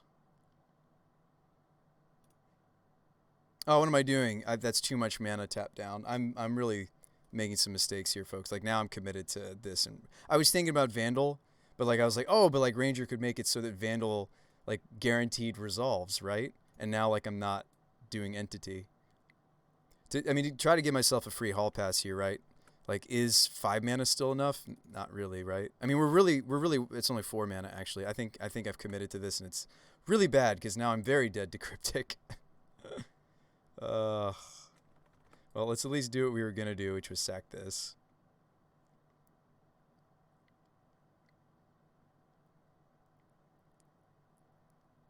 I still have 8 minutes to play game 3, but I'm making some serious mistakes in this game. That's just one of them. All right, Vandal away the sword. There are 5/5s if I pump. It might still be enough. Oh, they're 5/5s because the Maja +1/+1. That's true. Go after sword. Exile. As long as it's not Spyro, we're doing all right. Yes. Get rid of this. Play this. Do I even have any other things to pull out of the deck? That was so bad. Why didn't I just like do what I should have done?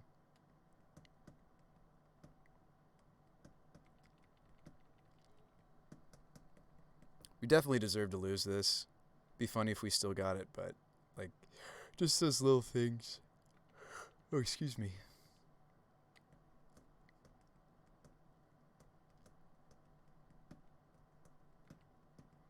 I feel like we finally have some reasonable blocks to do. Like I would throw all the Peasies under this. I lose one of them, but I take out the germ, then they have to redeploy it.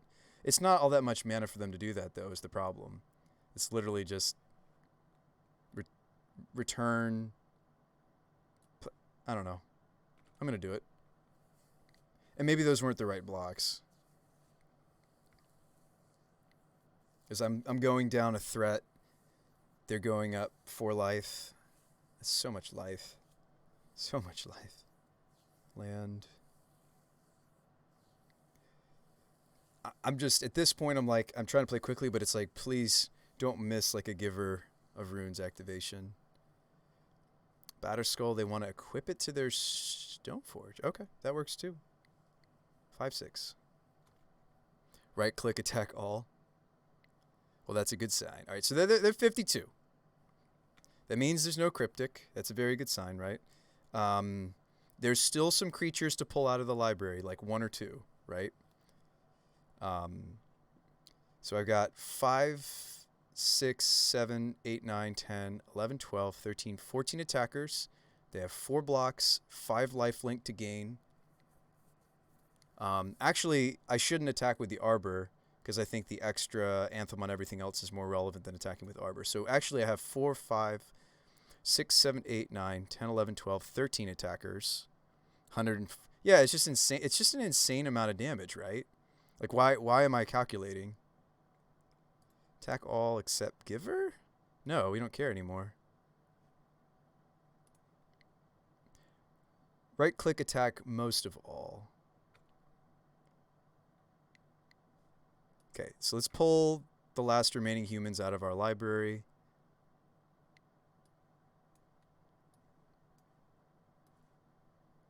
Yeah, I've been messing around with my opponent. Like we had this several turns ago. Is this path? So they're doing this before I get to pull the stuff out of the deck. But I think this is good enough, right? Like Antheming, and then we still get all the stuff out. I mean, I guess I didn't need to tap Giver. So we lose that. Like, what's left? Like, we're pulling out of the deck an Abolisher, a Ranger, and that's it. Oh, the Winotas, but... and I may want to actually not pull them out of the deck. So we've got at least 2 more attackers coming.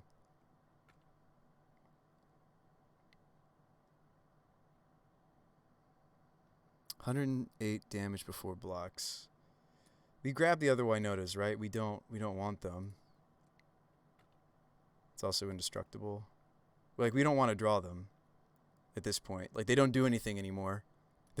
we're finally at the point where they don't do anything anymore. Ranger trigger, go get something. All right, so there's a song. There's still some good stuff in the deck. That Winota was smaller though. And then this is a no. This is a no. There should be one more yes, right? Yes. And this will be a no. All right. We mathed this. We feel comfortable. We feel confident. Despite all the life that they've been gaining, we mathed this properly, right? At this point, my brain's so fried from the night of double leaguing that I've trusted you, chat. I've trusted you. I trusted you with our lives, with our life there. Thank you for running the numbers, Blaze. We did it. We did it in a way that I probably shouldn't have done it, but we did it. Is that Ram? Are you making the sound effects of the damage? What was that 70 something? 70 something damage? Big hype. All right, Dry says, "Oh boy, a week later, Winota train is still going strong. We're playing Song of Freylease now. This is a mulligan." Speaking of Song of Freylease, this hand could be a keep. 2-lander, yeah, a little awkward. Probably don't want double Grazer. Well, actually, hold on. So I might have to keep double Grazer in order to have enough mana for the Winota, because this is 1, 2, 3, 4 mana, right? Because this is going to make them tap for mana. I might want to dump the evolution. Keep. What a weird world we live in, right? Grazer. Are we more red or white these days? I think we're more white now. Slightly. We're slightly more white than we are red. So I actually want Temple Garden. No idea what our opponent's on, yet we're keeping this kind of sketchy keep. I mean, and it is already a mulligan, right? So happens. Let's name human, so this will be uncounterable. Versus, that's another reason why I stuck with Winota instead. This is more immune to Inquisition of Kozilek. This is more immune to, well, certainly now it's immune to counter magic. Whoa, Canaled Go. That's a little frightening. Oh, Entity, interesting. So I think we song. Absolutely, we song. Hope this doesn't get countered. Don't spell pierce me, bro. All right, sweet. And then we play the other Grazer off of Grazer. Awesome, awesome. Next turn, we have the big mana boost. We hope to draw a land, though, because I'd rather not just put Winota into play. Like, we'd love third land, because I'd like to start getting the triggers already. It's Liu Kang. How do you get to become a name at the bottom? Oh, sorry, wrong interface. Bolt, no! No! No, we might just be playing Entity, but this is not the matchup for it. This is when it's bad. They're playing Prowess. Oh. They killed my Grazer, guys. We're dead. We're dead. This draws... This mulligan, I should say. In fairness, it wasn't a 7. Right? Like, I'm going to play out the Entity, and it's going to get lava darted, and I'll give you guys the lecture again on why I stopped playing this card. Yada, yada, yada. Rinse and repeat. Lava Dart, Gut Shot. What are you going to do? What are you going to do, Prowess? How are you going to kill it? No. You liked it, Cleveland? I'll bring this back when we're like sideboarding or something. I should be switching when toughness is tough. Yeah, that's why I've been trying out like a weird song grazer build instead of like birds and this card's not for this matchup. We just drew it naturally. Yep, Wild Slash. Well, at least it wasn't a Lava Dart. It's dead.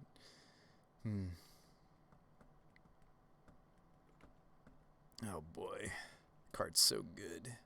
Prowess makes me sad.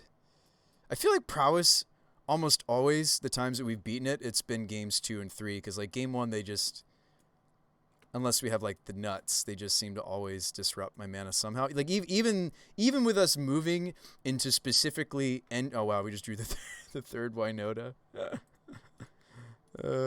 Like, even with us moving into these other mana generation engines of, like, Go Wide, Grazer, Song, all this stuff, right? At the end of the day, actually, Heron's is going to stay. This gets cut. Heron's stays. At the end of the day, I think it's just a bad matchup, and I think me skewing the deck. But it's like you can't have a bad matchup against one of the most popular decks, right? So it's like it's kind of the catch-22 of we need to make a plan, and I wish that plan wasn't just my sideboard plan, right? Of like Tender and Skite and maybe Favor, maybe. I don't think we need Abolisher. They don't run a ton of permission. They have like 2 Spell Pierces. Ooze is good-ish. That's about it. You can maybe play Apparition. I don't tend to. So then he makes 3 cuts. So Magus gets cut. It's just like it's frustrating for me because we've been working on this matchup for like 2 weeks now, trying to figure out like, okay, can a Naya deck possibly ever beat Prowess game 1? I don't think it can. I think we just need sideboard cards. This is where I wish we still had the what is it? Prevent. There you go. Prevent non-combat. There's an enchantment we were running for this match. Yeah, Mark of Asylum. Prevent all non-combat damage that would be dealt to creatures you control. I switched it out for the Burrington. Obviously, that other enchantment is way better. In fact, a lot of the Death and Taxes decks have incorporated like 1 or 2 copies of Mark of Asylum just because it's just really that good right now. Protect your Thalias and such. Anyway, enough of that lecture for you guys. What do we do? Cut Evolution? No, they really don't have a lot of permission. At most, we're going to see, like I said, a Spell Pierce or 2. I don't think I cut Tutors. I think I could cut Ranger, actually. Hex Drinker's too slow. Giver's good. The Goblins are fine. I think Drinker's too slow. Grand Abolisher, nah. I mean, maybe Abolisher. Like, this would be the way that I would like to go after not worrying about their counter spells. Because this also stops some of the removal that they might have. Like when we go for Winota, like this stops double burn spell. Maybe I cut another Ranger for Abolisher. Let's try it. It's not really for this matchup, but I think I like it better than. All right, Grazer, 3 lands, beautiful, beautiful, beautiful hand. I think. Well, I wish it was one more early threat, but and I can't really justify getting basic forest, can I? Because I might need second red source because there's no guarantee we're getting the red off this. Prowess is a hell of a deck. Oh yes. Oh yes. We're gonna try though. This draw could do it. Maybe I just play Pyromancer next turn, just skip over the Song. Like Song is better, I think, after we've gotten the tokens, right? Well, actually, in this situation, we would probably Pyromance away Song and a land, right?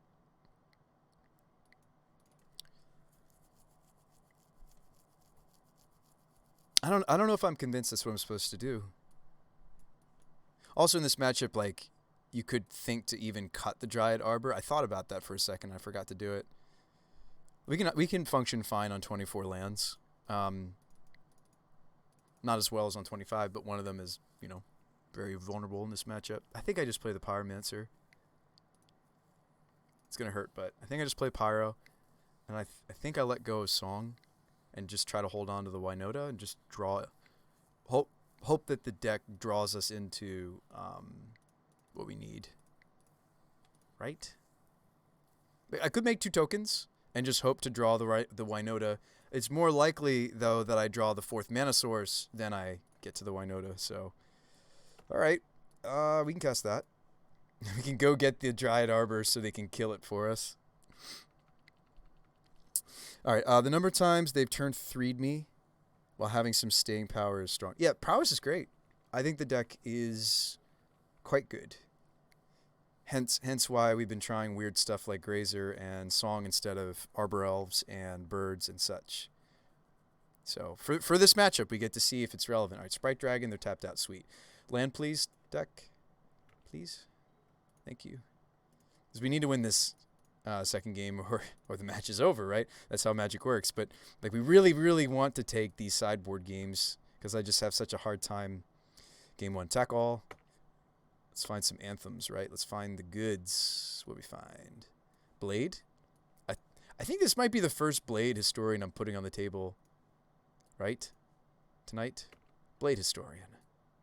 Sweet. Oh, I think that's 3rd whiff. All lands and an evolution. All right. But I'll take Blade Historian. They need double burn spell for Winota. And even if they have it, they're at 9. It took a lot of damage.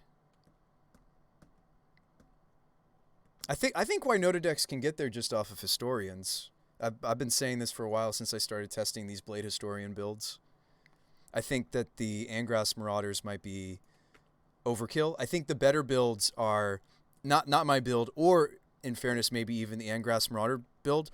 I think the better builds of Winota, although I'm refusing to play them right now because I've already tested and seen them tested, is the Geist Honored Monk builds.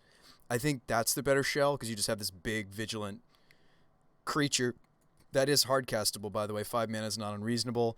It's stapled to half of a Lingering Souls. So I think that's the best way to Winota, but we'll keep jamming this like Anthem build for now.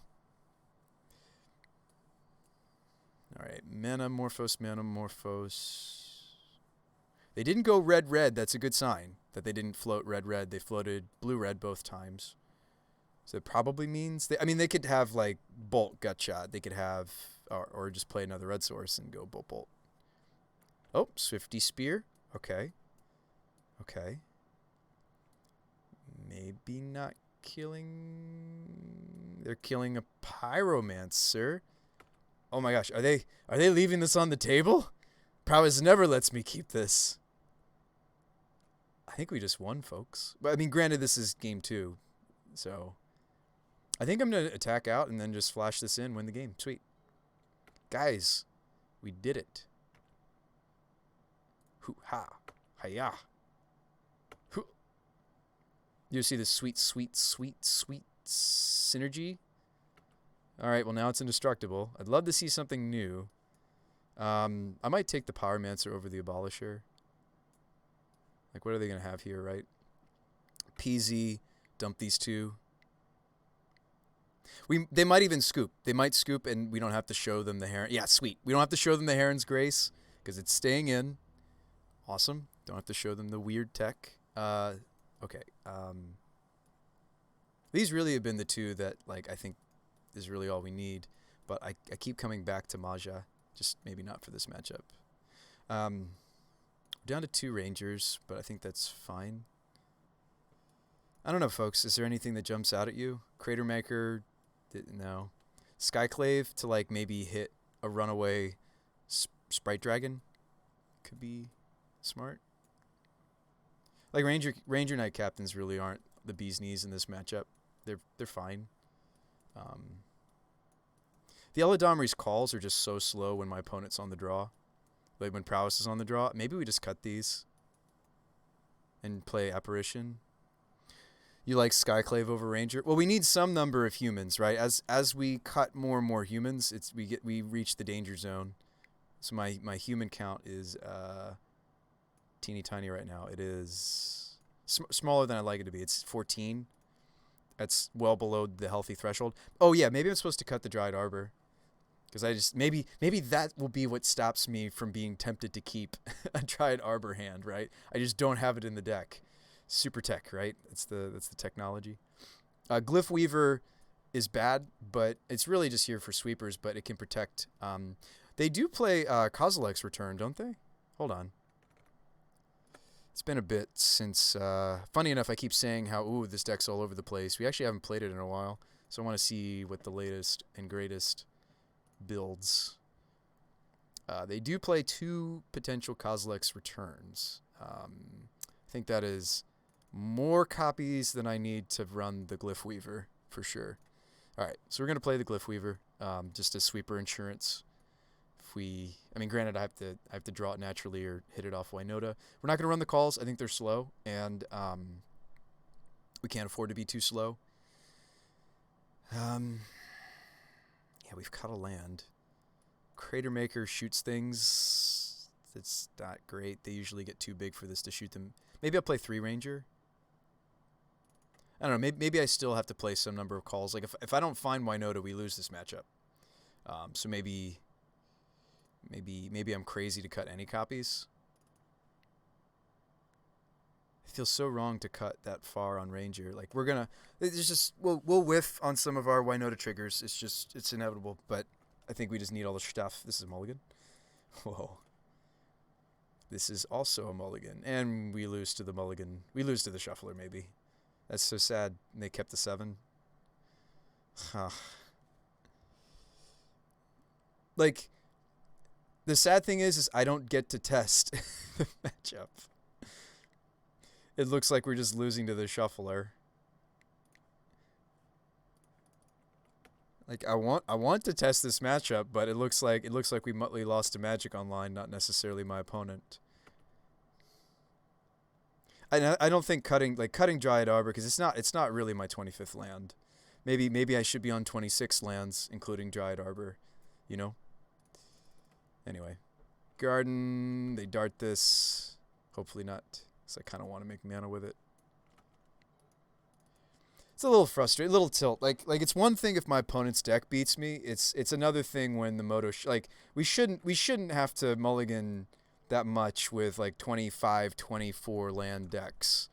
It's just the odds are in our favor that our openers are 2 or more lands, and this deck can function off of a 2 land in the opener. It prefers 3, but that's just frustrating. Like we finally face this matchup, which I want to test it with, like the Song build. I want to test it with the Grazers, and then I don't even know if like our best 5 could beat a 7 from the average 7 of prowess. But let's not throw in the towel. Let's play it out.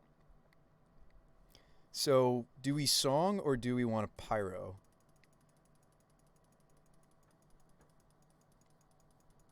You're playing Metalwork Colossus? That's sweet. Baggins, I love to see your list, friend. All right, let's chill for a second. Let's zen, right? Let's not get too tilt. What are we doing here? If we Song, it's not more mana for us really this turn. It's more mana for us next turn to Pyromance with. I'd rather wait for the Pyromancer to be resolved before I play this, though, to be perfectly honest. I think I'm just playing a fetch and say go. Which is terrifying because they have 2 prowess threats on the table to just go land go. Like this start from them is just so good. Mage, Morphos, Entity. It's just so good. Ugh. Makes me sick.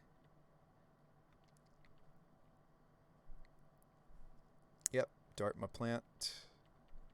And I know I was like giving myself a lecture on, okay, we're trying to move away from stuff that gets darted. Like you really can't in Winota.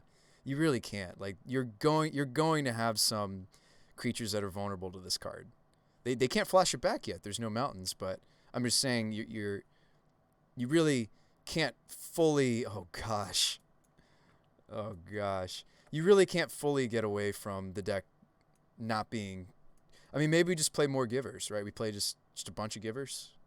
That's another way we could go, and not bother with some of these utility. I think Giver is a great direction to go, right? Like that's the angle that the Taxes decks goes, And then in addition to Giver, they also play sideboard sideboard protection. Like that might need to be the next version, right? Because tonight we've had some difficulty against. I think I do go Foundry here. I know we have Eldritch, but I need red for Pyro. Do another Pyro. Okay. It's not over yet. It's just probably over. I'm at 10 now. Maybe I just pitched the song. All right. There's Grace. Don't really want to draw it though. I mean, this is. I'm already looking at 1, 2, 3, 4, 5, 6 in the air.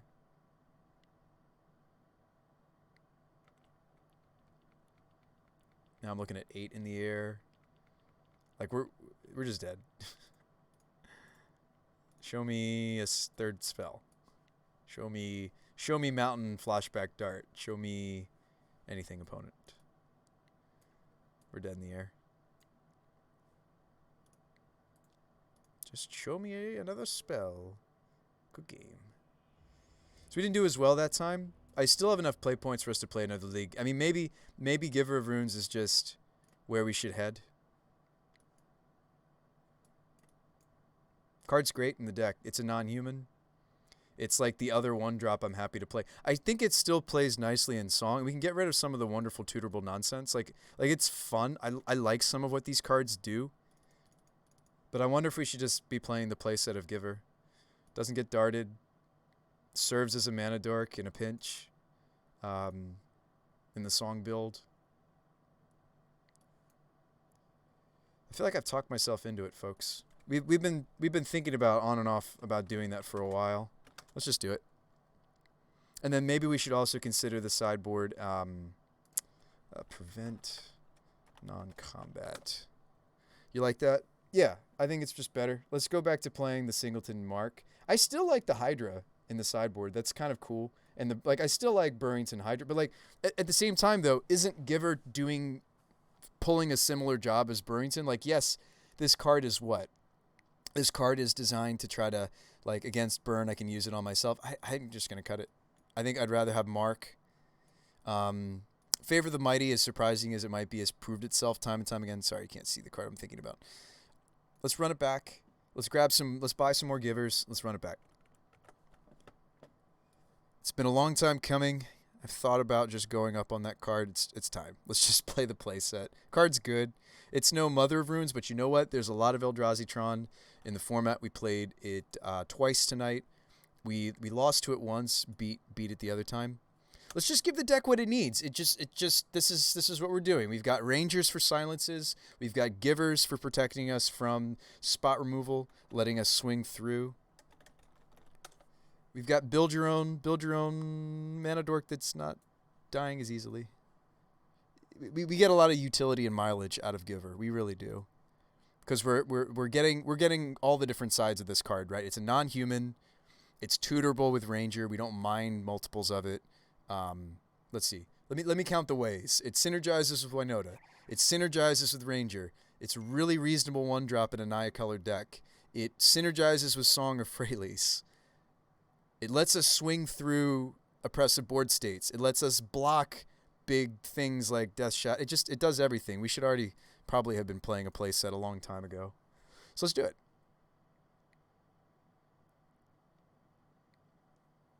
Let us do.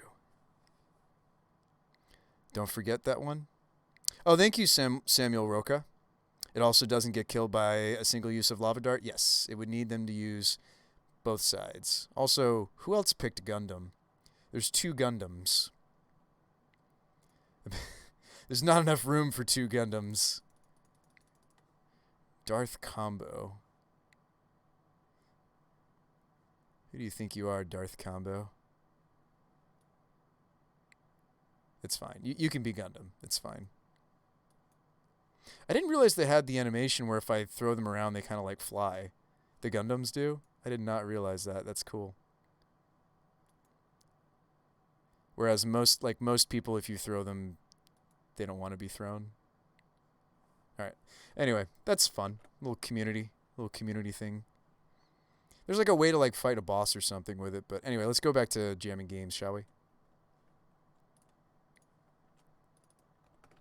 Thanks for tuning in, folks, as we try to make this meme of a deck work. I mean, I'm sad that I feel like maybe we cut too far. Actually, you know what we're going to do? Let's cut the mirror entity. It's been too much of a liability. It's been a little clunky for what we wanted to do. Let's pick one other spicy, and I think I know what it is. It's the one effect I don't have anymore in the deck, right? Besides Song. I think we should still play there. I think we should still maybe consider playing the Singleton Legion Loyalist. Because that's the thing that we're searching for the most. I know it's not the Bushwhacker, but I think, because we don't always have Blade Historian, right? I think the combination of it's hasty, it's a tutor target, it's non-human, it gives not just first strike but also trample. I think that's like, I think we want to keep the Loyalist actually. Check my text.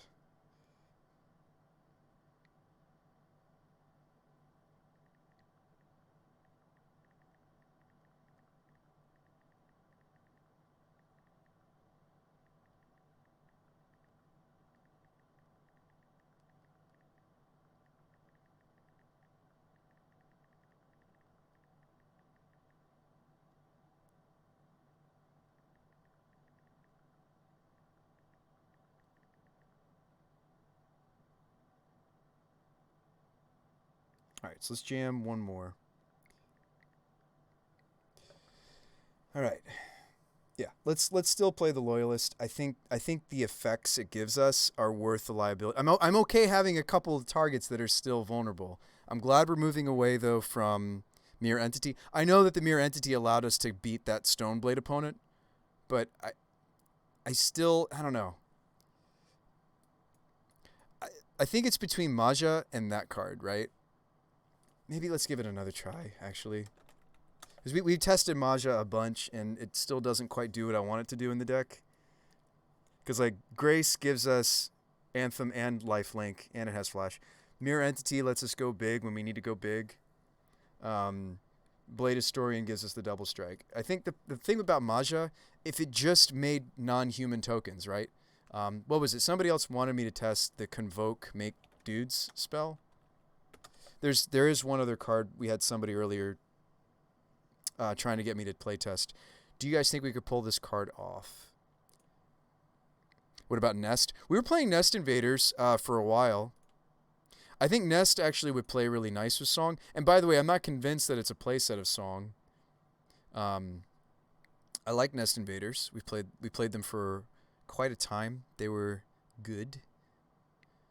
They were always reasonable in the list. Like they're better than I thought they would be. We played them for at least like maybe a week even. Could bring it back. Isn't it a Convoke spell? Yeah, March. So somebody wanted me to try March. I don't know if we're the deck for it. March of the Multitudes. Okay, so after that league, I think I discovered a couple things, which is Song is really, really good if we have it in the opener, but we need enough creatures to crew it, so to speak. So like, yeah, maybe this shouldn't be a playlet, blah, blah, blah. Maybe this shouldn't be a play set after all. Maybe we should try some sort of mixture of like March and or I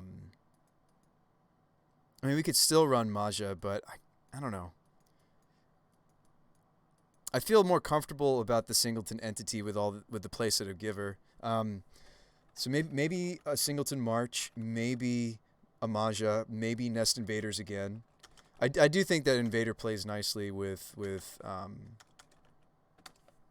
why not 2 Nests, 2 Song? Maybe. I have 2 Nests. I think the March of the Multitudes though is still like a different shell, even still. So you think I should do 2/2? Two, there's my sideboard. Sorry, folks. Yeah, I guess 2 is enough. Also, if we cut Maja, then the sideboard Favor the Mighty is a little bit better. I know that sounds strange, but let me clarify.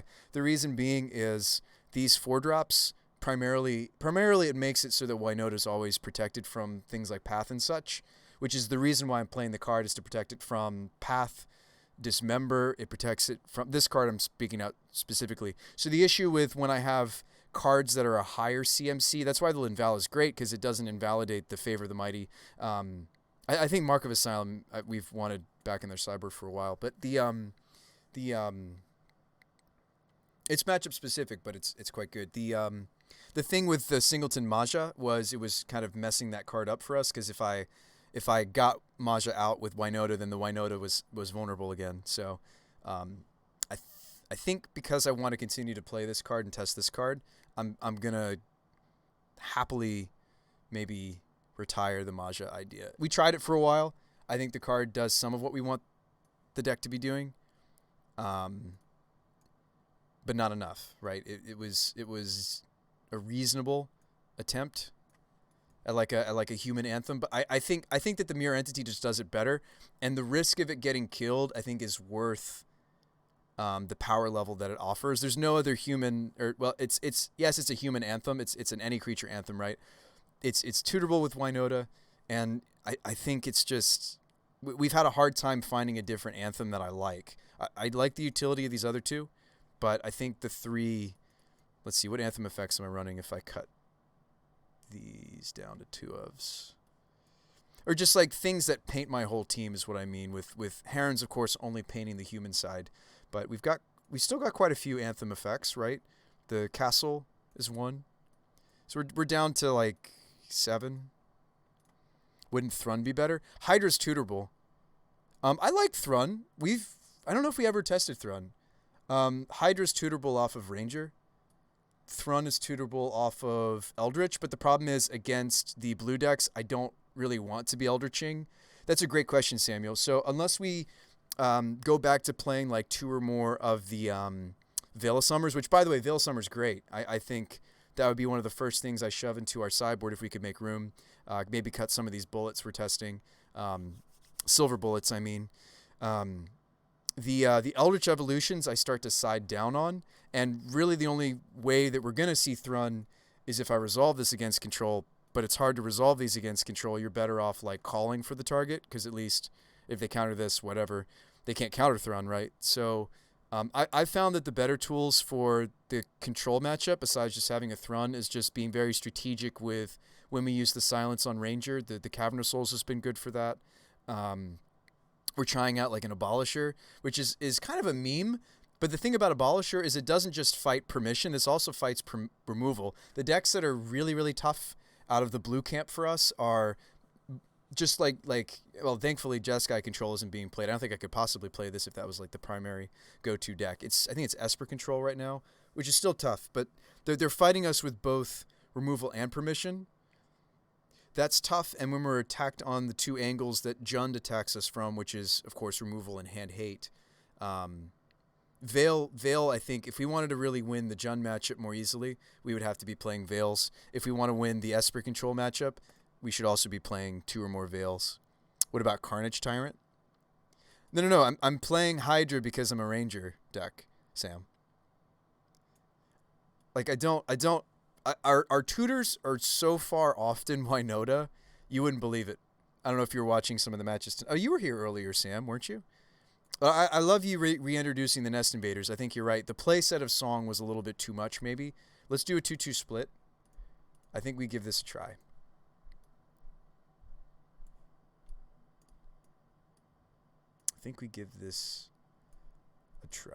These are some of my lands that are either tap lands or they don't start us off. Let's move them over in the Wooded Bastion. Just because really I only have about 17 lands that want to be my first land drop, right? And not all of them are green, but now we have white as a pretty common 1 drop for us. So I think the Sunbakes, the Plains will be good. All right. Yeah, let's play.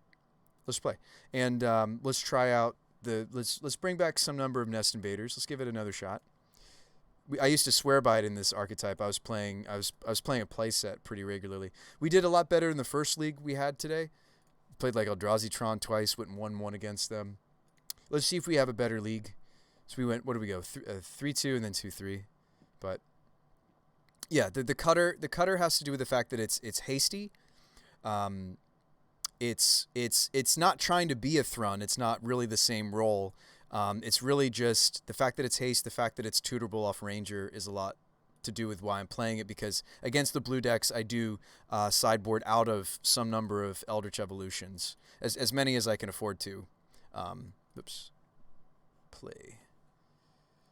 So I hope I'm explaining that well. I don't want you to feel like Thrun is certainly a card for us to consider as a primarily, like green Naya deck. We have the evolutions. Like, it makes sense, right? You're like, oh, just play Thrun because but you'll see a lot of these like evolution Winota kinds of decks aren't playing it. Part of the reason is, well, A, Thrun isn't what it used to be, but B, in order for me to find the Thrun, I'm making the deck more vulnerable to the blue decks, and I don't really want to do that. It gets like evolution getting gusted feels really bad. You just 5-0'd. Nice. We went 1-1 against Eldrazi Tron. I don't know if it's a great matchup. The time that I lost to Eldrazi Tron tonight, they kind of had the nuts. Speaking of nuts, this is a mulligan. They had the Eldrazi Charm, the Warping Whale. They had both copies. Then they saw them both games, and they're actually quite good against us. I think they countered an evolution we didn't come back from, just set us back too far, and then they removed something. Oh, cool! We get to test out Giver, perhaps. I would probably put back a Ranger. Maybe I'm supposed to put back Pyro, because I'm not nearly at the right colors for it. But I'm gonna keep Pyro over the Ranger, I think. Living Wish would be gas. I've tried a Glittering Wish build of this deck too. That was the most recent before the Eladamri's Call build. I had a 2 or 3 of all right, Foundry Go. Could be a lot of different decks. Cavern, want that to name human. Hey, now we have red for Peasy, for Spyro. Awesome. Giver. You don't use warping, but it's... Oh, man. I wish I was playing against your version then, because... Ugh. Yeah, I played against a build that, had some, kind of strange choices. And, am I getting brutality'd here? That's actually not the worst. I think that's what they're casting. They're playing Mardu Blade. Oh, no. Dredge. That was going to be my next guess. It looked like, for me, I was like, Collective Brutality, right? So this is where Giver's really not that great. It stinks that they had a stinkweed. They don't have another Dredger, though. So they'll take some natural draws. This is it's 2 ships in the night. Us versus Dredge. And I didn't have an accelerant. No Freylease, no... No... Oh, there you are, Grazer. A little late to the party, though, aren't you? Grazer's acceleration. I'm going to shut up and stop complaining. I'll put the Cavern in. I don't want to fetch this because I'm hoping to draw another land, right? Human. Want to see another draw. Might as well attack. This is a matchup where, like I said, 2 ships passing the night. This is a situation. At least right here I would attack with Giver. Maybe I don't attack. Really, really hoping to see 4th land, so I don't want to crack this. Would happily take shock damage to ensure that we hit the Winota. Turn 3 GG. I don't know about that. So yes, we hit an accelerant, but it's not like this is Gilded Goose. It's not like I was like, oh gosh, are they main decking their lightning axes? No, I mean Dredge is designed to just do the thing game 1. Honestly, we should be, right? I think slowing down to play Giver might be wrong for this deck. Yes, we have things we need to protect. And Dredge, unfortunately, is the kind of deck where it's I couldn't really Eldritch for Magus of the Moon to win here. They can function off of purely red, thanks to Cathartic, thanks to Ox. Oh, Cathartic, not Cathartic, but the flashback spell they play, the flashback burn spell is the pits for us. So, were we on the play? No, we were on the draw. Because now this is my turn 3, yeah. Speaking of Magus of the Moon, I can't afford to play it. It just, yes, it sometimes cuts them off of a couple spells, but it's really not worth doing it against, this is going to hurt. It's really not worth it, I found. I've tried it several times against Dredge, and it tends to not do enough. It does cut them off of the new spell they're playing, the red-white. And it does cut them off life from the loam. Like, it does do things. It's just I'm cutting myself off here, though, too. See? Even if I guess if I got basic planes, we could justify it, like going for Magus. Thank you, Thrilling Discovery. Like, I could really, really pray. Like, they are missing a Dredger, and they don't have enough cards for Ox. Like, I could try to cheese them right here. This actually is a situation where we could maybe cheese them. They don't have a Dredger. They don't have enough for Ox. Maybe I do go for it. And we get planes because we just need any other land, and we can Winota. Yeah, maybe I do. And I could still Spyro next turn. You know what? I've changed my mind. I know I was just preaching that it usually doesn't work. I think we have to just hope. I think we just have to hope that it does for once. Yeah, rarely does this work, but here we go. I've talked myself into it.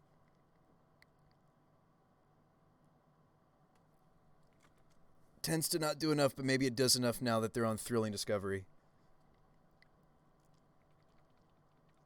It's funny. We add Giver of Runes, and then the first thing we play against is a deck that doesn't really care about it too much. All right, land. Good. Did you draw this? Yes, they're not doing anything. Holy cow, is this like the one board state ever that Dredge... Oh, boy. Oh, boy. We, I think we do the extra trigger. Like, yeah. Oh, boy. Let's do it. Let's do it. Let's attack with it. Let's do it. Oh, boy. All right. Entity, right? And then kill him next turn. Could go for Grace. I'm at 13. I don't think that's right. And Peasy. Lemon Squeezy. Let's go. Actually, I should have silenced them. What am I doing? I should have gone with Ranger there. I had more than enough power in play to just kill them next. That was stupid of me. It's fine. I think it's gonna. I hope it's gonna be fine. I think I should have picked up. I had plenty of non. Well, no, this is a human. This doesn't count for non-human for Winota. I don't know. At the moment, I was like, I need these elementals. 5 mana Ox. If they have some Dredgers in hand, this could be poppin'. But I think we kill them. Narco. Whoa, whoa, whoa, whoa, whoa, whoa, whoa, what? That was a pretty nutty hit, some nutty hits. Double crippling, so they're going to be at 20. Can I still push through and kill them? I'm swinging with an army of 5/5s, though, and I can pump after attacks. I think we still win. Yeah, but they're all 5/5s. And that's the thing. Like, I keep trying to go away from this card, and it's what lets us beat, like, these linear matchups. That's going to be tapped. Who cares? Like, we win. Like, winning game 1 against Dredge with no graveyard hate in a deck like this that's supposed to be fair is just insane, right? Smash. After triggers, we'll pump. It's just like, this is so much. Okay, whiff. That's fine. Just give me something. Oh, doubles. Oh, boy. Wow, second whiff. Okay. Well, there was a cluster of humans, and we've already pulled several out of the deck. We don't care. I pump. Yep. This is an insane amount of damage. Like, it's lethal off of 2 of my creatures. Turn 5, though. This wasn't turn 4. This is turn 5.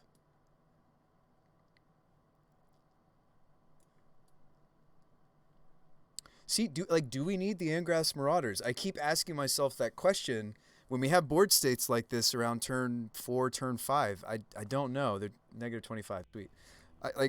I wonder, right? Like, and I know you're like, but Bruce Spy, you're just playing the singletons. I could go back to the 2 of Blade Historian. Like, I think this one's good enough that you could play 2 of them. Casual 90 damage, yeah. Oh, they died during the first strike damage. That's what happened. Sorry, I was like, why was it only negative 25? They died during first strike. That's right.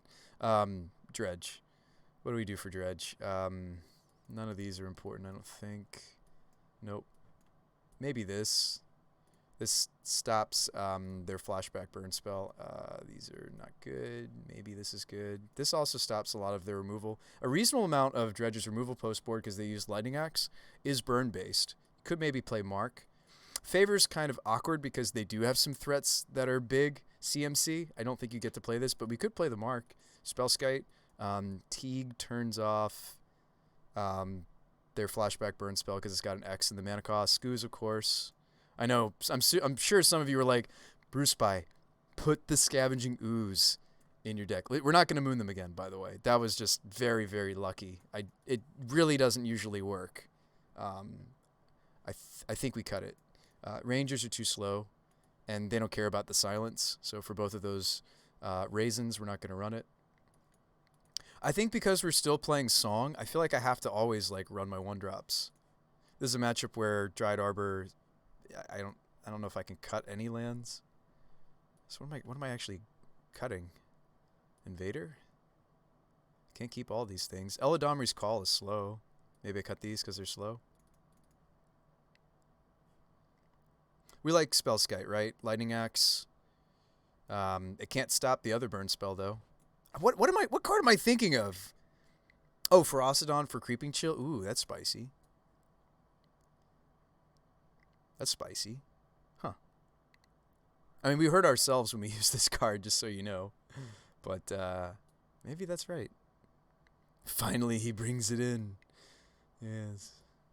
Can I really cut even one more ranger? Oh boy, what's my human count? I brought in a human though. Human count is dangerously low. It is 9. It's 13. That's really low. But this is a sideboard game. So I mean that sometimes happens where we'll just have a lot of Winota triggers and you dig to the humans. This opener is pretty quick. It's got a sideboard card. It's got an evolution. I think we keep it. We could evolve for Scavenging Ooze.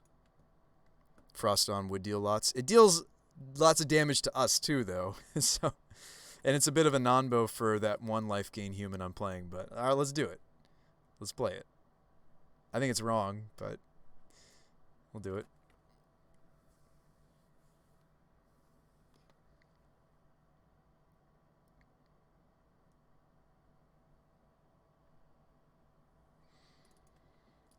This is like we have our acceleration, right? We keep this. They do nothing. Lightning Axe. Lightning Axe. And I'm just giving them the creature they... Hold up. That's not necessarily true. They also mulliganed to 6. Oh, we drew the Nest Invader. That's a better play next turn.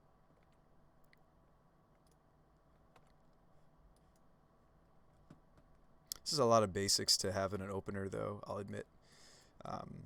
We kind of want to get Stomping Ground on this.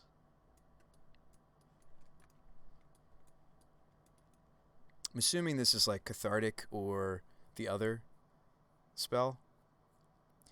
Oh, okay, probably Cathartic. Life from the Loam. Wow, really, really slow start from our Dredge opponent. I wish I had enough mana to just like Eldritch into Ooze and to grab their Life from the Loam. I'm not going to do that. I think that's wrong. I think I'm just going to Invader Grazer. Is there a lot of benefit, though, to me shocking in this Grazer? Not really. I could even play the Spellskite, but I don't want to sack the spawn. I think I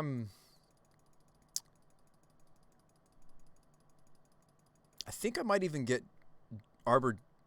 I might get Dryad Arbor and evolve the Nest Invader into Winota. I feel like they got such a slow draw over there. Oh wow. They have a pretty. I mean, in fairness, the poor guy, our poor opponent, I should say, mulliganed.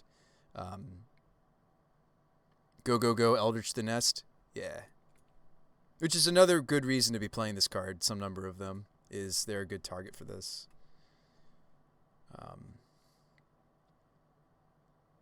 Wow, are they just loaming again? I mean, Dredge can have some awkward draws. Ooh, returns no cards, though. I think they misclicked. Why would you return no cards with Life from the Loam? Anyway, yeah, we're all in, right? Let's go. Let's go. Dryad Arbor. Draw Legion Loyalist. I'd rather not sacrifice the spawn to do this. It stinks that I didn't draw another land. It's okay that we get 2 attacks here. Evolve. Winota. Why not? 2 triggers. Would love to have a red source, right? Whiff, but we expected to see some whiffs. We're looking 12 cards deep. We do find a human. I want Spyro. Dump. Grazer, Spellskite. Land drop, Garden, which is relevant, right? We have a land drop because we accelerated with Grazer. Yeah.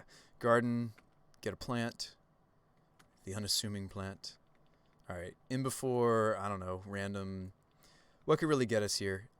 Even oh boy, there's the Conflag. Even Conflag doesn't like wreck us because they misclicked with their Life from the Loam. Was there any value in sacrificing Dryad instead?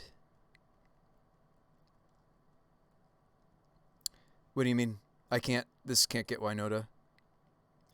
That's an interesting thought, Frollo. So I had to sacrifice the Nest Invader because Eldritch Evolution says, search your library for a creature card with mana cost X or less, where X is 2 plus the sacrifice creature's value. Put that card onto the battlefield, then shuffle. This is them conflagging, right? If they hadn't misclicked on their Life from the Loam earlier, this would be like a serious conflag. Is this just conflag just to kill Winota? That would be really good news for us, because I wish I could have gotten the Teague on the battlefield because it stops conflag. They might just go wide. I feel like you have to kill Winota though, right? I feel like you can't let me keep this engine. Total brain fart. Thanks for explaining kindly. Of course, Frollo. Yeah. If I count the number of brain farts that I've had tonight on stream, it would be maybe innumerable. Mirror 2/2 all. That's a cool idea. Yeah, if they shoot Winota. And they take out my Dryad Arbor. Yes. That's a pretty good conflag. I think we can still win this, though.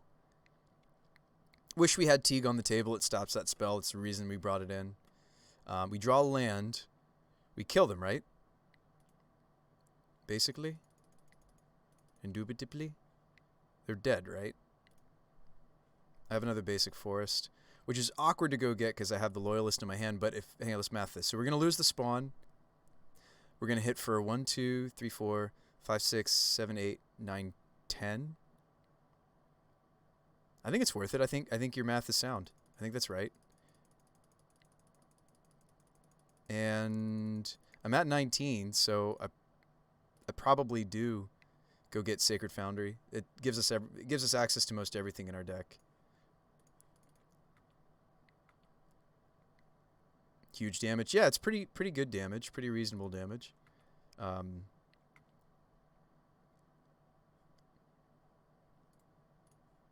Look at you, Mirror Entity, doing the things. X is 2. 10.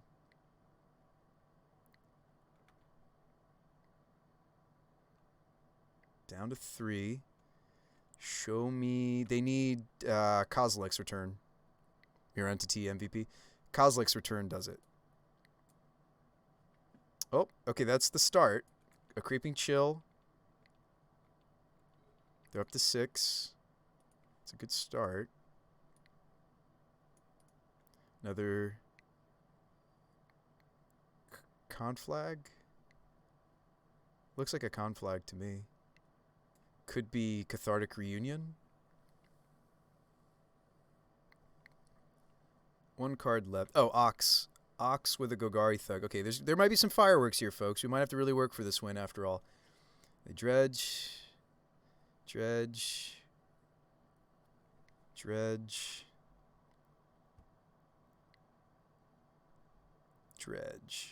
So they do manage to hit a Narco. Has this deck moved away from Bloodghast? Is that just not a thing anymore? There is a conflag in the bin, so they get to shoot the Mirror Entity, which I would absolutely do if I were them.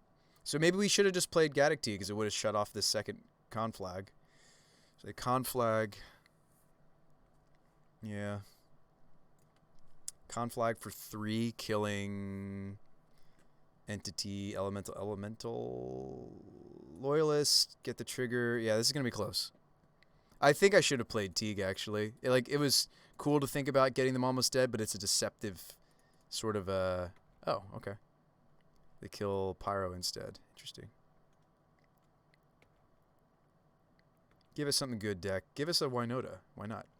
All right, so okay, that's not a great draw.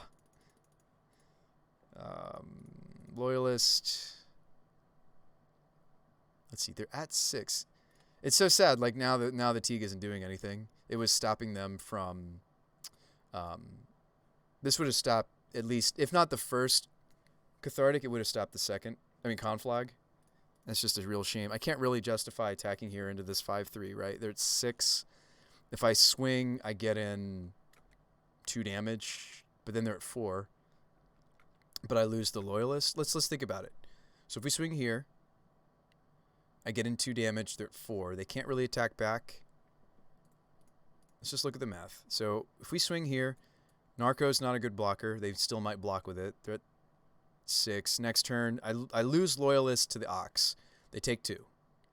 Next turn, I'll fetch. We have access to the Pyro tokens.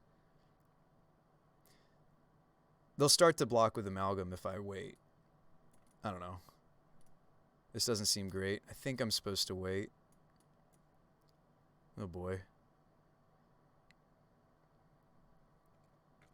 Just prioritize setting up again. Yeah. That sucks. That really stinks. Yep. We gotta...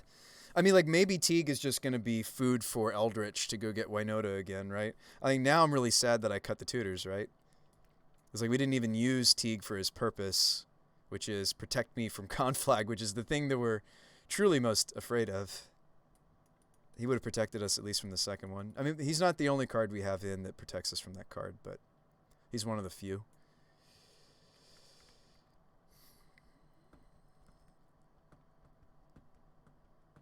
Another Ox. Oh, boy. I don't know. I think we're just losing the second game. We got to get him game 3. That sucks that this could have really won the game for us. Like, if we had preserved the mirror entities... I mean, like a number of cards could have... Like, we have the playset of Givers we're trying out right now. Like, there's a number of other ways we could have protected the entity, right? Like, Giver could have done it. The Spellskite, the Mark of Asylum. There's a lot of other cards. Oh, gosh. Double creeping. There's a lot of things that could have protected us that didn't. Or could have protected the entity. Just stinks to high heaven. All right, so we're attacking. How much of this can I take? So I think I have to block. If I block, these aren't dealing damage anyway necessarily. They're at 12 though. But I'm at 7. Could I just block with the plant? Take 4. Winota off the top. Yep. Tutor or... Yep, let's just do it. Down to 2. Red for PZ. So that's what we're doing if we don't draw a relevant card. Here we go. Okay, that's a land. I'm not dead outright. I'm just most likely dead. Oh. I can't fetch that because Narcomoeba. And now I have to like block everything, and now we're not winning this, I don't think. Because they're getting more amalgams back. If we keep playing, it's just because maybe they show me a sideboard card. We've lost this. Graze has reach. Oh yeah, Grazer has reach. Did I miss that last turn? Oh, we're just dead to the Creeping Chill. Did I miss a block off the Grazer, or was it tapped? I can't remember. I think I missed a block. Thank you. That was my bad. Let's run it back. I think the way that we boarded was fine. There's little alterations we could make. I think that's right. Okay. So this hand has a plan. It's just play lands, play the dudes. Yeah, let's keep it. I think I'm even supposed to minimize the damage by going basic plains, basic forest. Like I'm taking the damage off the fetching now, but taking damage off of Sunbaked is probably a bad idea, bad recipe. Sand's got the protection. We've got 2 non-humans. Opponents. Well, oftentimes Dredge actually doesn't have a turn 1. They play like that artifact, and that's about it. I may go get Dryad Arbor. So wait, Plains, Forest, Dryad Arbor, Winota. Okay. Cool. Skite, swing. Skite gives me the ability to swing, I think. Maybe you're still not supposed to get the chip damage in because of Lightning Axe. Because it's like, I'm immune to Lightning Axe if I just don't swing there. So maybe that was dumb. I feel like if they had Axe, though, they wouldn't lead on Forgotten Cave unless their mana's awkward. That was maybe dumb of me. I know they play those in their sideboard. It's like, yeah, the 1 damage, but it's like, or you could lock out Lightning Axe. Have I seen the pull from Eternity Dredge build? No, I haven't, Frollo. Alright, Thrilling. Card's great. They have one of their best dredgers. They are running some number of Bloodghasts. Okay. I thought that was so strange that we never saw any Bloodghasts from this particular dredge opponent. Double Bloodghast. Can't get them back yet. Creeping Chill. Narco. Get back. Prized Amalgam. This is a pretty good haul from our opponent. I don't see a Conflag, but I do see an Ox. So, yeah. We're pretty screwed, actually.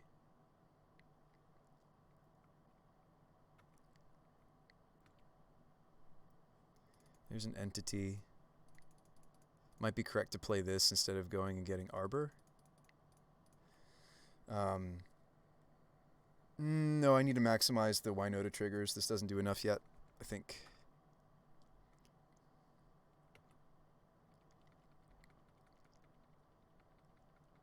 I think we're just dead.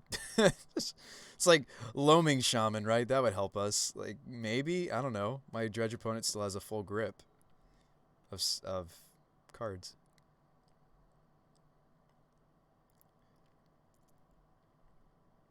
I'm fine with just losing to dredge. It's kind of like, it's also like the mill matchup. Like, you can do all sorts of stuff to your list to try to like make those matchups playable. It's really not worth it at the end of the day. It's okay in Modern to have some like likely unwinnable, need lots of things to break our way kind of matchups. I don't know why they haven't banned Dredge. It's always going to be a problem. It's just hard to interact with. Like, you kind of just also need to be a combo deck yourself, which we kind of are, but we're not. Like, they're also on the play this game. Or no, we were on the play. Never mind, excuse me. We just had a slow draw because no acceleration, none of this pile. None of this. Kind of need to see that 8. Maybe this pile should be bigger. Maybe we should have more than just 8 acceleration pieces. I think this is a pretty safe block. Take the 1 from Narco. There is a Conflag, though. They don't have enough mana to do it. 1,000,000 amalgams return to enter the battlefield. Can I just yield? Just yield to that.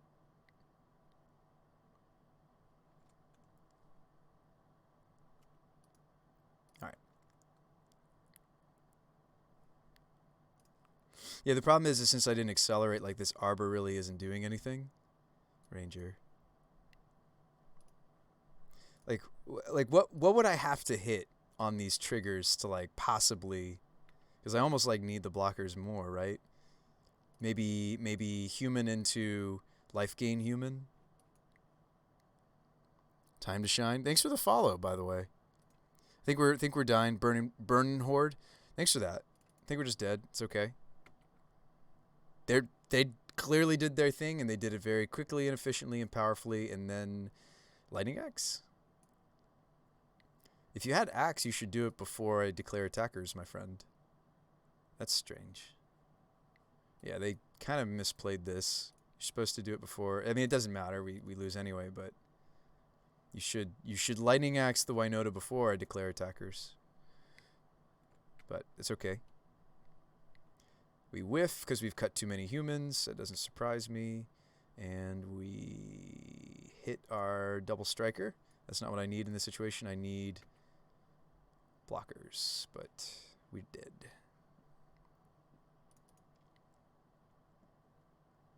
Yeah, the Bloodghasts can't block. I think it's fine to attack in. I was merely referring to the Lightning Axe. Like even if we could survive with these 3 blockers, right? It actually might be correct for me to shock in the Grazer. Oh no, I can't. I already played my land. That's right. I played the Sunbaked. So like we have 3 blocks, but they have a con flag with 6 cards or 5 cards in hand. And that's the way the cookie crumbles, chat. That's the dredge match for you. What are you going to do? We tried. We did our thing. The opener looked reasonable, but maybe you just had to have either an accelerant or a tutor for Scavenging Ooze for us to consider it. GG. GG. A GG. The game. This card's so good. So good against us. For a lot of the same reasons why, like, Prowess is also good against us. So is Conflag.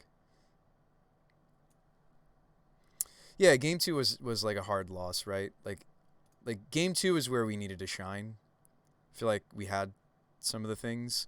Like I think if we actually game 2, if we'd sequenced that one turn where we could have played Teague instead of going for the mirror entity, I think we actually would have won, right? So I think that's just one of those things where it's piloting error. It's like some of our decisions, not necessarily the deck's build, right? Because I think if we'd slammed Teague, like sure that wasn't the more like it was tempting to go for the entity, but I think we were supposed to play Teague because we're like, okay, what do we lose to?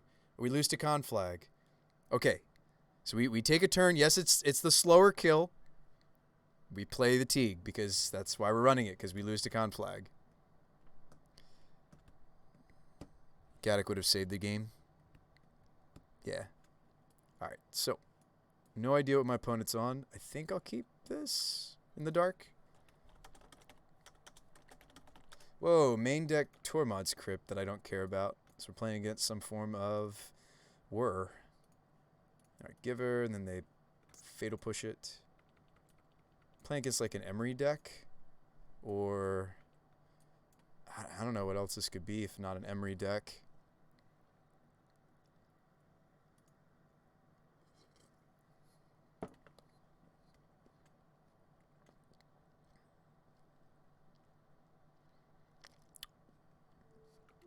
Alright, so there's the Emery we were predicting. Opponent did not. Ooh, there's their Thopter Foundry. Loyalist, the draw.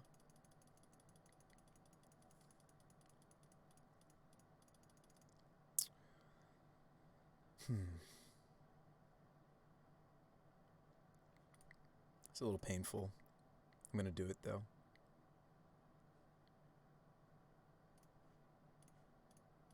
Their deck goes from 0 to 60. Like, there's not a huge difference between 19 and 17.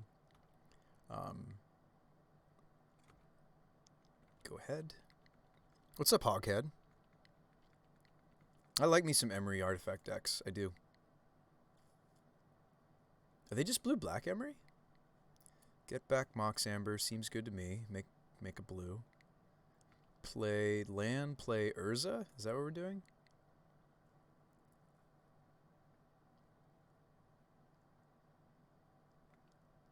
I guess that's what they're doing. I have Frollo Baggins. We played Gilded Goose for a while. I like that Goose has 2 toughness in the meta. That's actually quite good. Okay, Song. That's kind of what I need to see, so that's good. Do I Song instead of Ranger? Or do I Ranger? I already have the Legion Loyalist, which is the haste threat that I would search out with Ranger. If I play Ranger, it's not really building me up to the Winota. I'd almost rather play Windswept.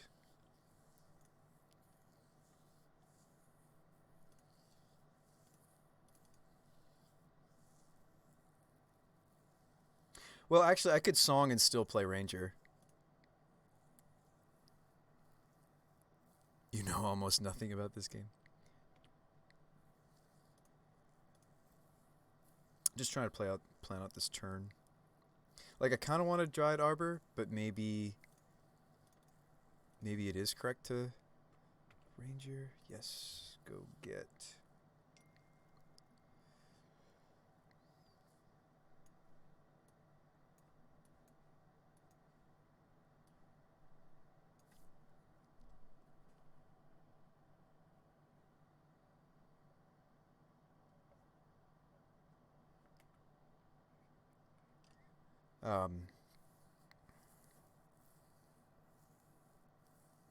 How'd you find your way, Hoghead, to Magic Stream?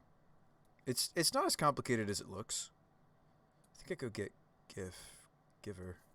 We don't have as many sweet targets now, but it's probably more correct. We could silence them.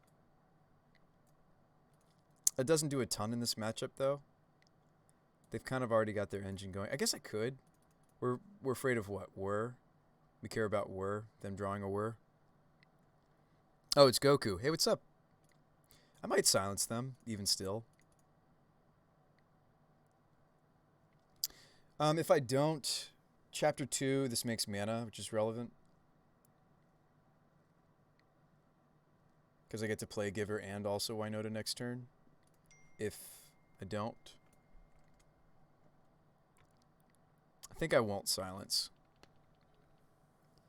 Better to do it in your turn because they might counter the Winota. Oh yeah, they play that the metal they play the counterspell, yes. The tap artifacts counterspell. Yes.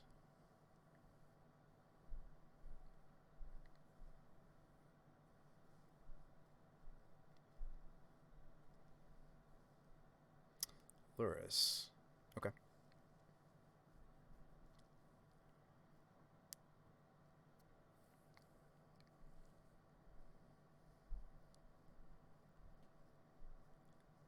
Luris Foundry. Okay. Oh, they have plenty of mana. I mean, we're afraid of a lot of what's going on over here. They have so much value potential, but we're about to.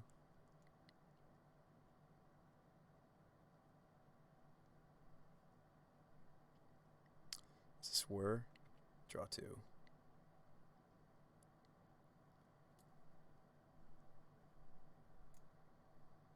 Whir into Swords, good game. So they actually can't have their counterspell now because they don't have a single untapped artifact.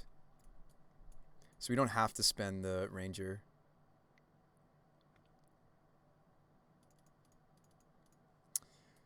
So if I Embereth, yeah.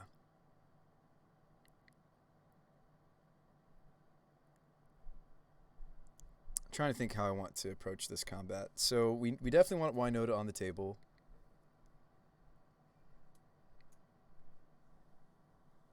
You like all in? I like all in too. I'm just trying to see. Luris does eat up Giver. I mean, that changes if we hit like certain cards here. Let's play Castle for the Winota. And I think instead of getting in with Ranger, I think I'm interested in just playing this other Giver.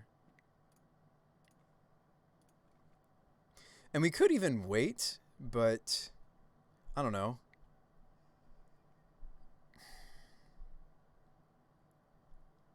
Because next turn my attack is just a lot more protected. And I mean, I might still... Well, if they have Whir, there's no stopping it with Ranger.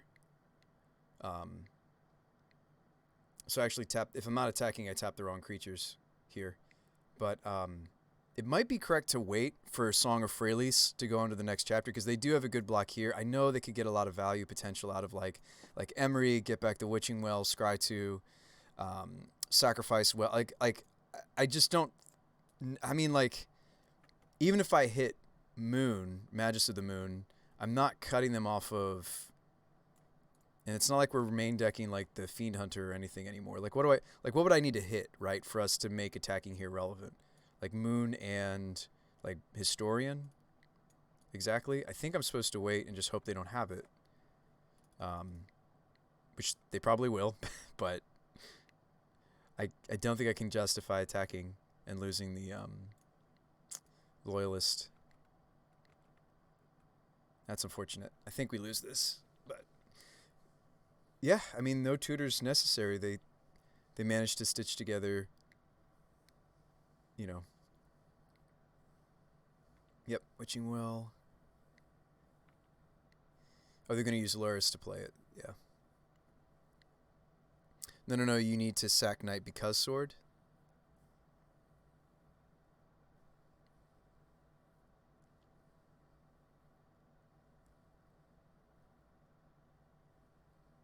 This looks like Whir to me.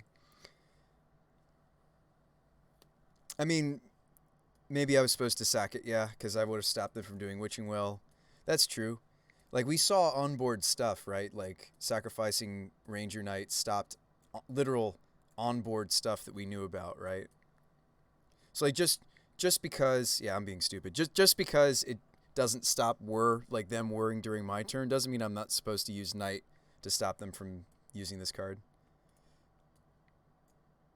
I think you're right. I think I made a mistake there. I think 100% I'm supposed to sacrifice the sacrifice Knight. It was dumb of me. It's okay. I make mistakes sometimes. We do have an Anthem if we want it. I'd have to shock to get it, but I could use Castle Umbreth. Let's play land so that we could. You need red in addition to the castle itself. So let's put that on the bottom of the stack because we want that to go off last. Yep. A whiff. Historian. Peasy.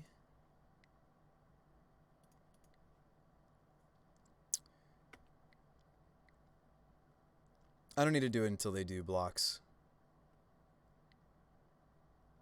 Oh, is this Whir? Right here? This Whir for Sword? So I could have stopped them from drawing all the extra stuff off of Witching. Oh, okay, they're just making some Thopters. Okay.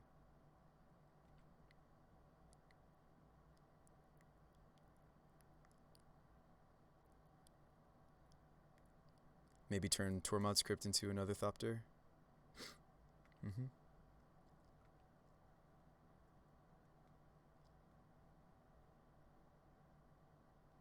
Yeah, I should have absolutely sacrificed Ranger. I don't know why I did not. It was dumb.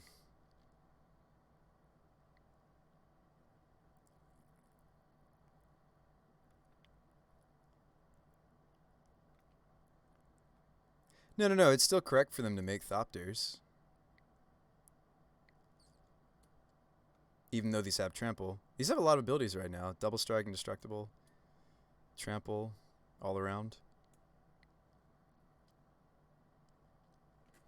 Yeah, they're not going to have great blocks. Is that the only block they're doing? Okay, so let's... I think I am going to Anthem. And second main, I can play this extra Giver.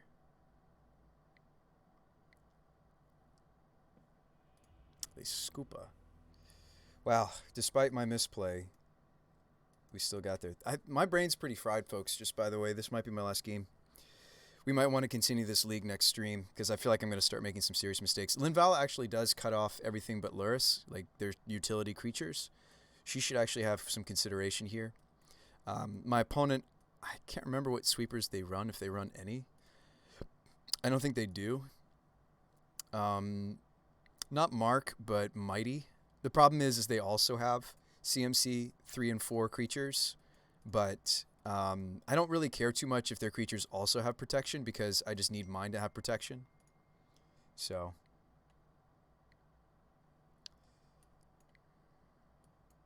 Alright, Teague stops we run it. Scavenging Ooze can stop the combo. Masked Vandal exiles, so can also stop the combo. Collector Oath is great. Crater Maker hits something. Nah, Crater Maker's pretty hit or miss in this matchup. Abolisher, if we want to fight their permission that way, I don't think we do. These are consideration. I like Linvala actually. Heron's Grace can go. It's not really that kind of a matchup. Magus of the Moon.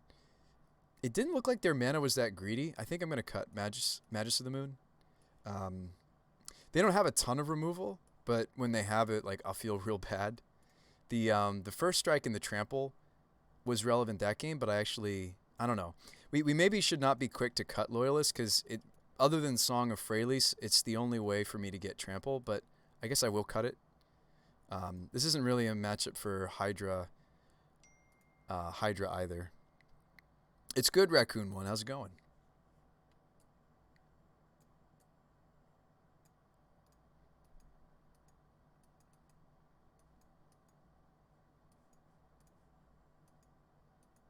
Apparition's good too. We should bring that in.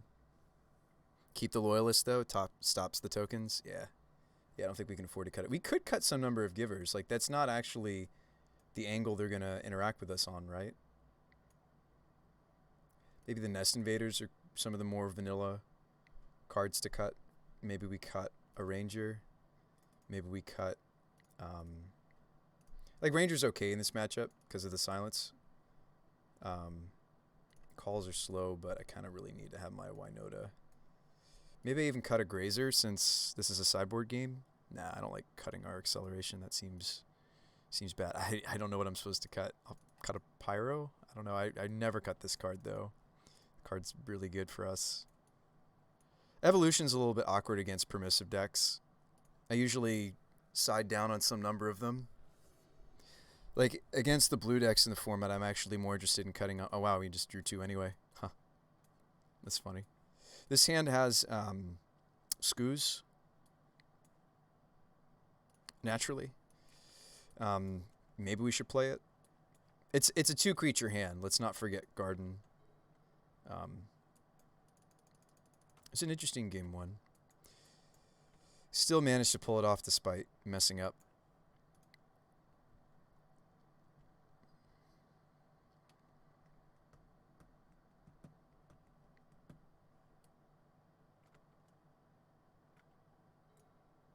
Drew Cavern. Okay, we don't mind seeing that, I suppose. So Garden.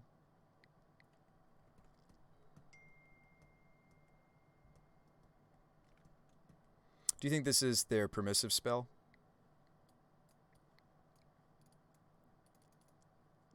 It's probably more important in the long term for this Cavern to name human. It's tempting to jam the Ooze despite... Even if they have permission, I think I'm okay losing the Ooze. We could sit on the Eladamri's Call instead and go get Collector Oath. Maybe I'll do that instead. Like this looks like their counterspell. The one that they have to tap artifacts for. The fact that they didn't do anything and their deck usually has 2-drops. Like they could have played Emery. I think I'm just going to end step the call and get like Collector Oath. Because Oath's pretty good.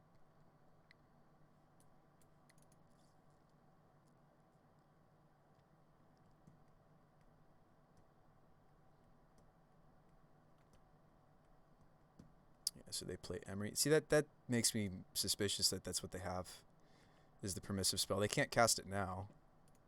All right, call. I think it's Oath. I mean, I could just exile the Emery. Does she get value out of it yet? I mean, she will because of Witching. Could just get rid of her. Could just Skyclave her.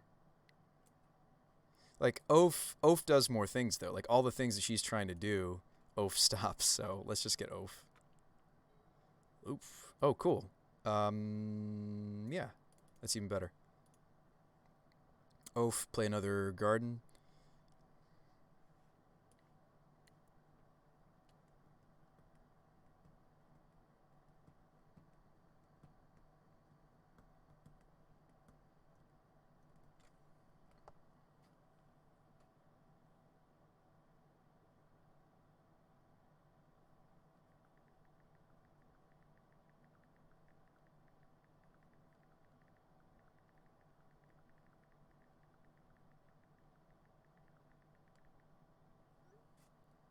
Alright, so let's play Garden. The plants, man. The plants. And like maybe Oaf eats like the Fatal Push that was going to go after the Winota, right?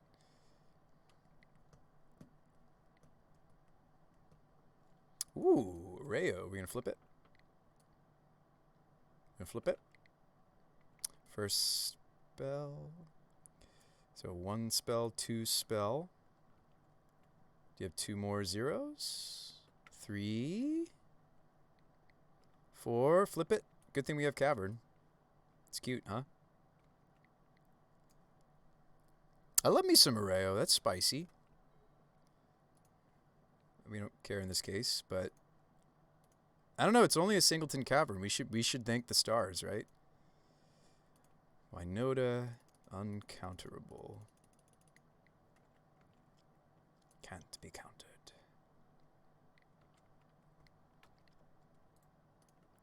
Hoo ha! Triggers. Let's get hasty with it. It's like my least favorite trigger to see. Wow, we could just get really aggressive. Like, Winota would be 8 damage. Maybe I take Historian. Maybe just get aggressive. And we get a seasoned anyway. Yeah, I think I'm happy with that split. These are really bad now that there's this. Ooze is low enough to the ground that I could maybe pay for it. Or I could use this. I could cast this song into the Arrayo. They block. They go to 7. Show me Damnation off the top. They can't even. They need another black source. That's game.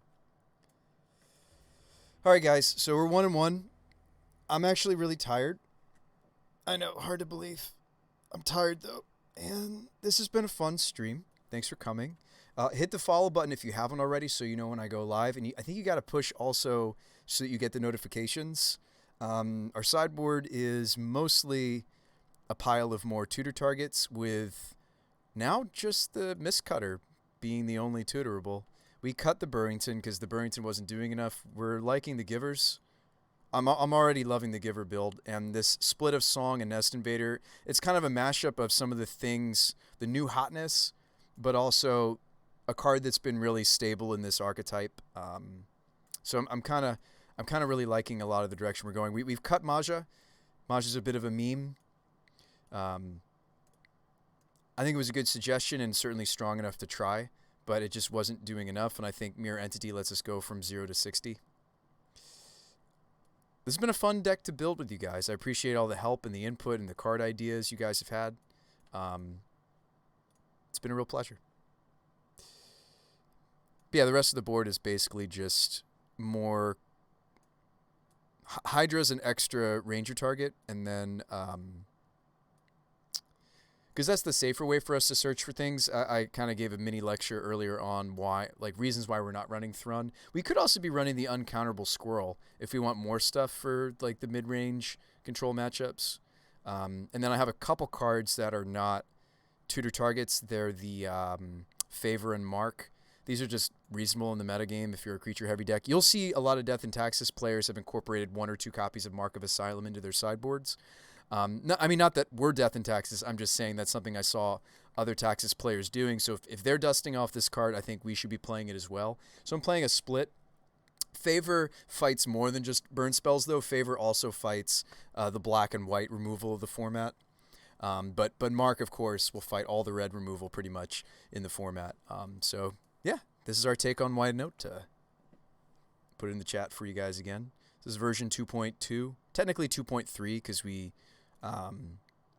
added the Givers and cut down to just Loyalists. So now we're playing just the tutor targets that we think are the best for Ranger, which is just more Givers, a Loyalist. Ranger can also find the Singleton Dryad Arbor. So in a pinch, it's an extra land, but that's pretty negligible. I could see like a Singleton Gilded Goose even still, because if we know, this is going to be a slog, it might be nice to be able to go grab mana. The Arboreal Grazers, of course, like they do really start to get weaker and weaker as we top deck them. So like, I mean, I'd be fine to like do something like that. Do like a Singleton Goose. I don't think you want to go less than 3 grazers though in a build like this. I think the first goose is fine, just for the ability to search for it. Um, when like getting the food token, making more food tokens is relevant. Um, yeah, I mean I've played goose. I've been pretty happy with goose. I've liked goose as a ranger target, so we could try something like that. But um, just knowing that it's not as consistent of a mana dork as ooh, did I not put that in chat? No, I did. Just knowing it's not as consistent of a mana dork.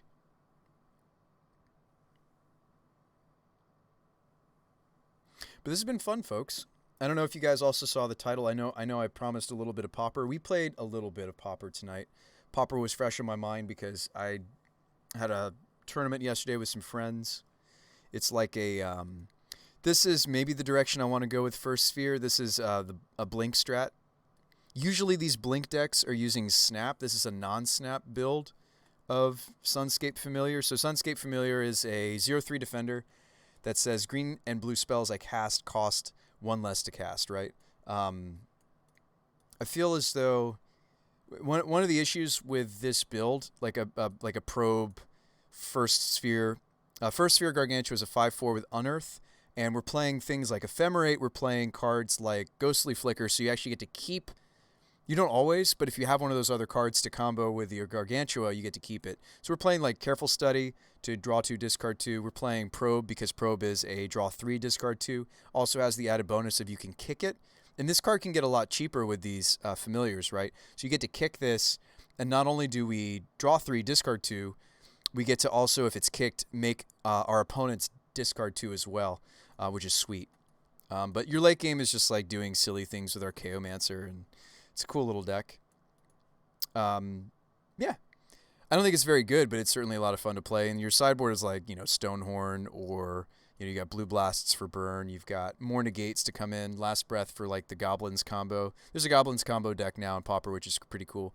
I've got some other stuff that's worth blinking. Dinrova Horror is return permanents, and then they have to discard.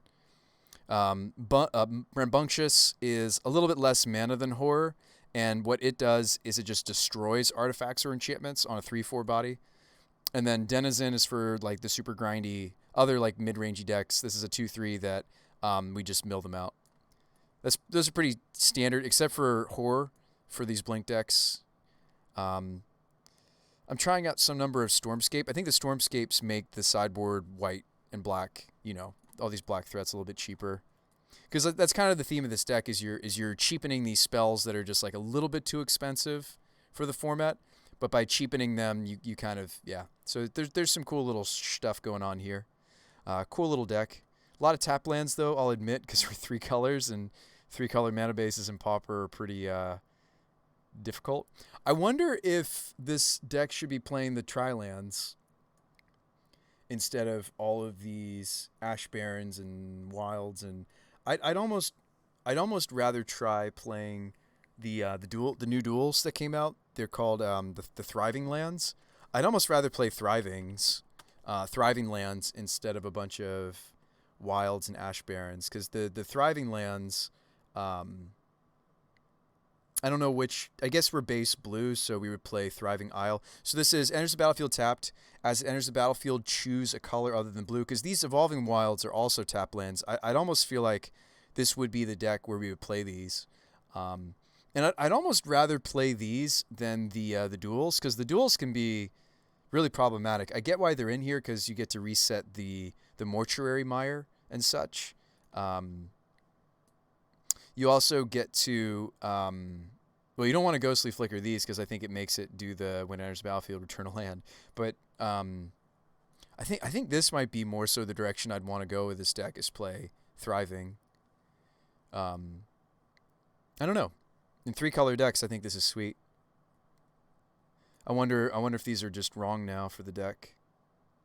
I think the first one's fine, like the Chancery might be fine, but I think these other two, maybe not. Maybe you play 2 Thrivings. Just a thought.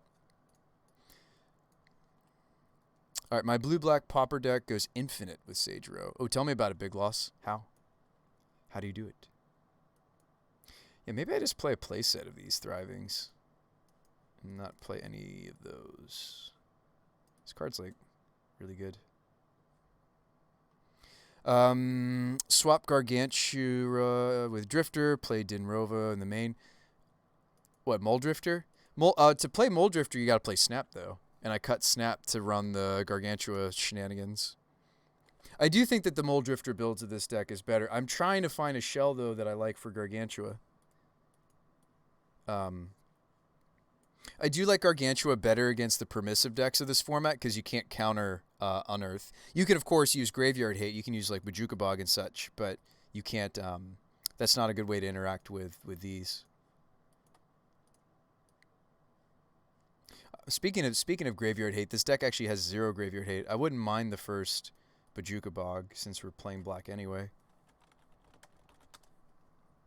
All right, 2 Fams and a Mancer with Flicker. God Pharaohs is Infinite Life. 2 Fams?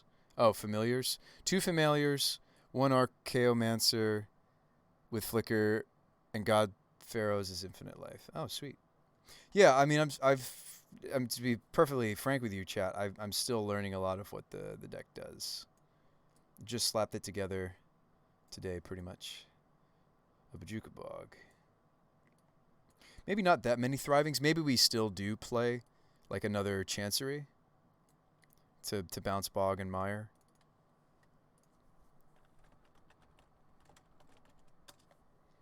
Maybe we do want some Chanceries.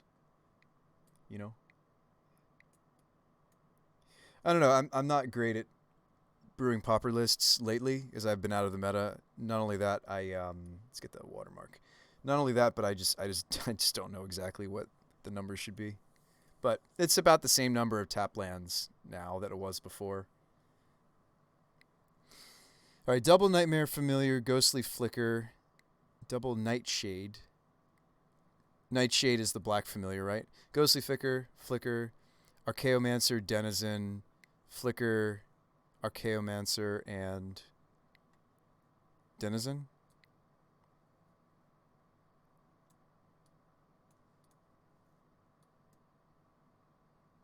Oh, Island. Flicker costs you less. Archaeomancer, Denizen, Flicker, Archaeomancer, and Island. Island comes back untapped. Gives me the infinite mana I need.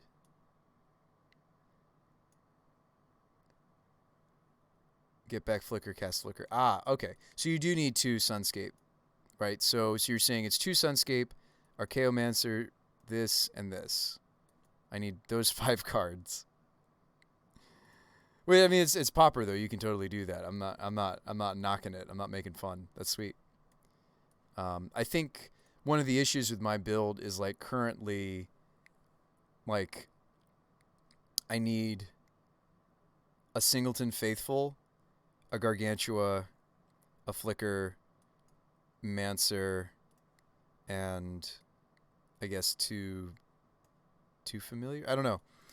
Like my current, like, it sounds like you're speaking the language of the deck, Big Loss, which I don't quite understand yet, of like what pieces you need before you start to like kind of go for your wombos. Like, because Gargantua costs us life as we draw cards, like Oracle's the better piece, right? But I'm playing First Spheres because I'm trying to make it work. I don't know. Because we're already an Ephemerate deck. We're already a Ghostly Flicker deck. We're already running a lot of these pieces. So I'm certainly too tired to play games, but I'd love to like get the right cards for this deck. Thriving Isles. Because I was having some color issues. So maybe Thriving Isles, 2 or 3. A Bojuka Bog. The new art bogs look quite pretty. I don't know if I can get my hands on one. They're a little more than the others. And another Chancery. I'm playing another Chancery because I just went up on another copy of another Black Source. So I think Chancery is correct. If we're going to play bounce lands. Okay. Sweet, sweet, sweet, sweet. Check out. Sweet, sweet, sweet.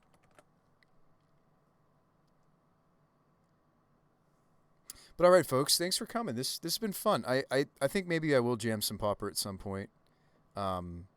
Just not now. My brain's kind of fried. This was fun. thanks for coming. If you like, modern, mainly modern, tiny bit of Pauper here and there, I suppose. I do sometimes occasion like if there's a cube that I have time for and I have an interest for, I'll sometimes cube.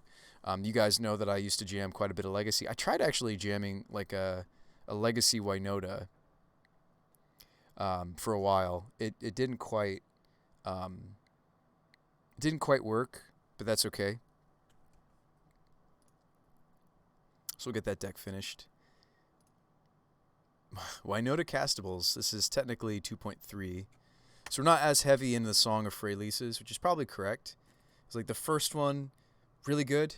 Second one, pretty bad. And like, so that strikes me as a two of, right? When the first one's like really good, second one really bad. Like three ofs is where it's like, okay, we can see two, not a big deal. And maybe Song is a three of, but kind of the same with the Eladamri's calls.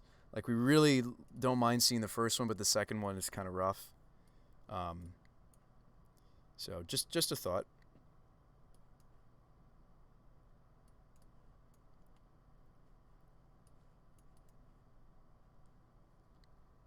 With Chittering Rats, I can make someone put their whole hand on top. Yeah. I thought about maybe playing Chittering with the Black Splash. It's black though, but in fairness, so is a hard cast.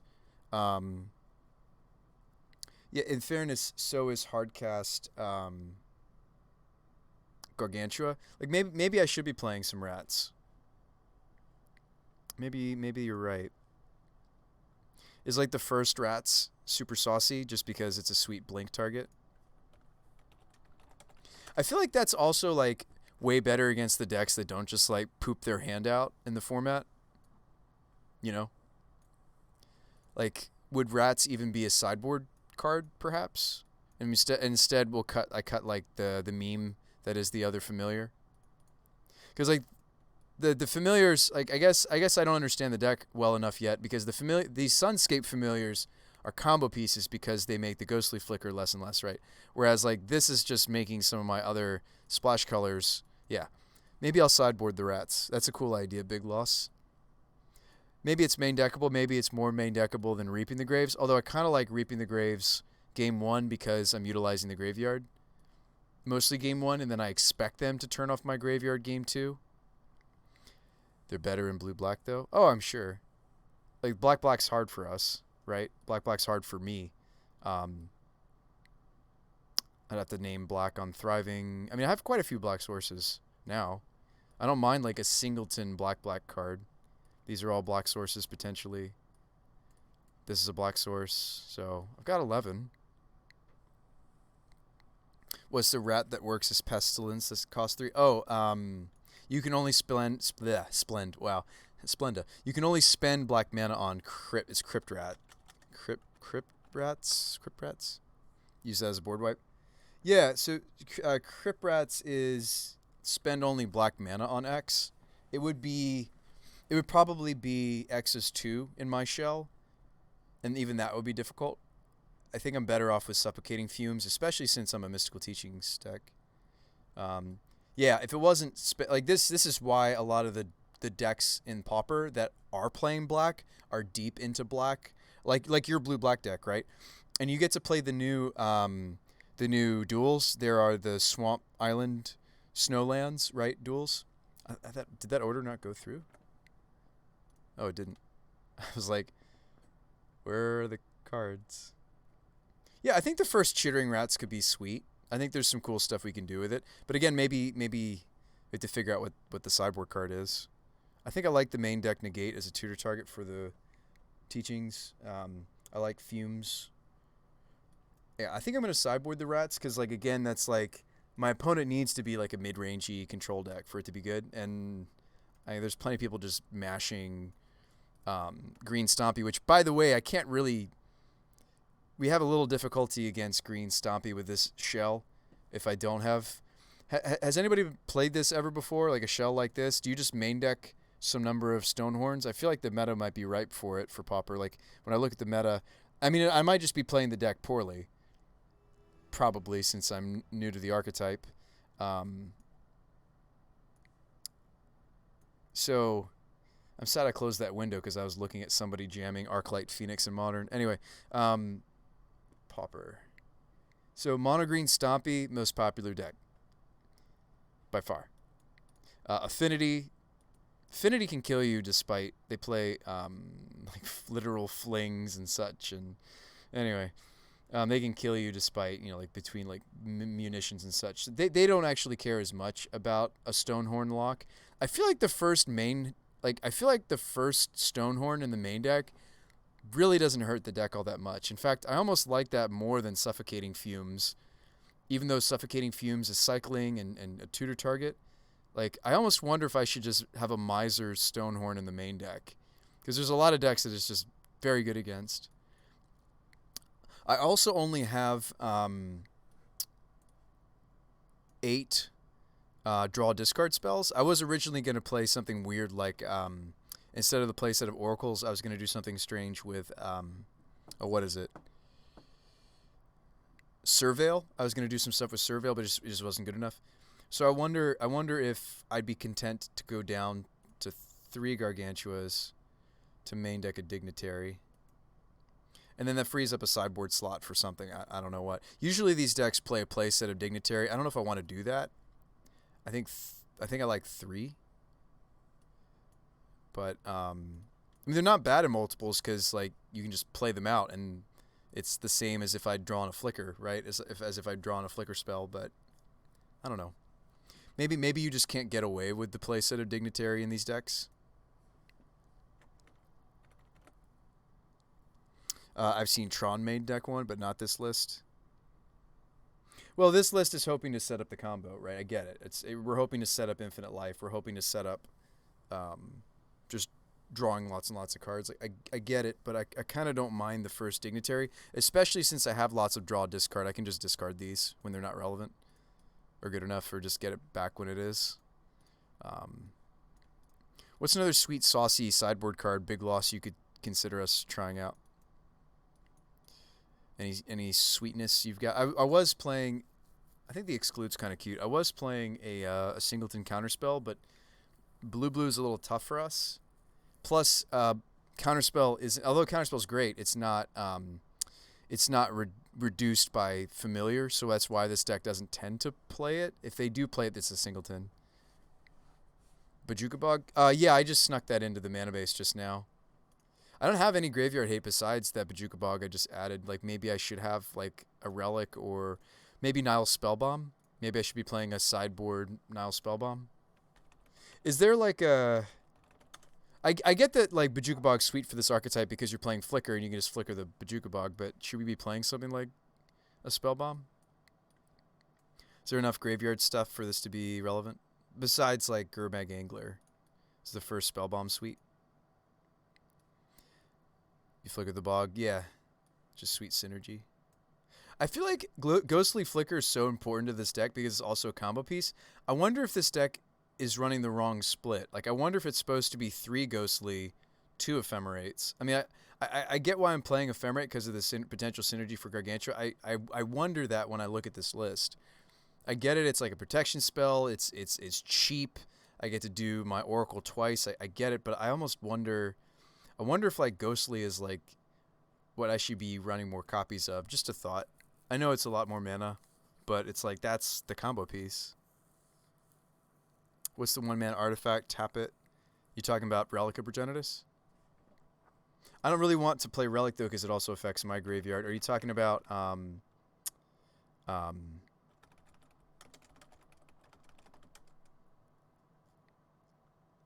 think you are talking about Relic of Progenitus, but... exile, graveyard. You use Relic, though? Yeah, I feel like, though, I've got a bit more graveyard synergy. I don't know if I want to play it. Didn't they print... actually, I don't think it's Pauper legal, though. I'm thinking of the one that only targets my opponent's graveyard. Not Spellbomb. It's the one that's more gradual. It's yeah, it's not Pauper legal, is it? Enters battlefield, exile. It's not. It's the Lantern, the new Lantern. Honestly, it wrecks them, though. Just tap it once a turn. All right, if you think Relic is where it's at. Maybe this isn't a Nile Spellbomb format. Maybe Relic is where it's at. Okay. Well, I don't have a single copy of Relic.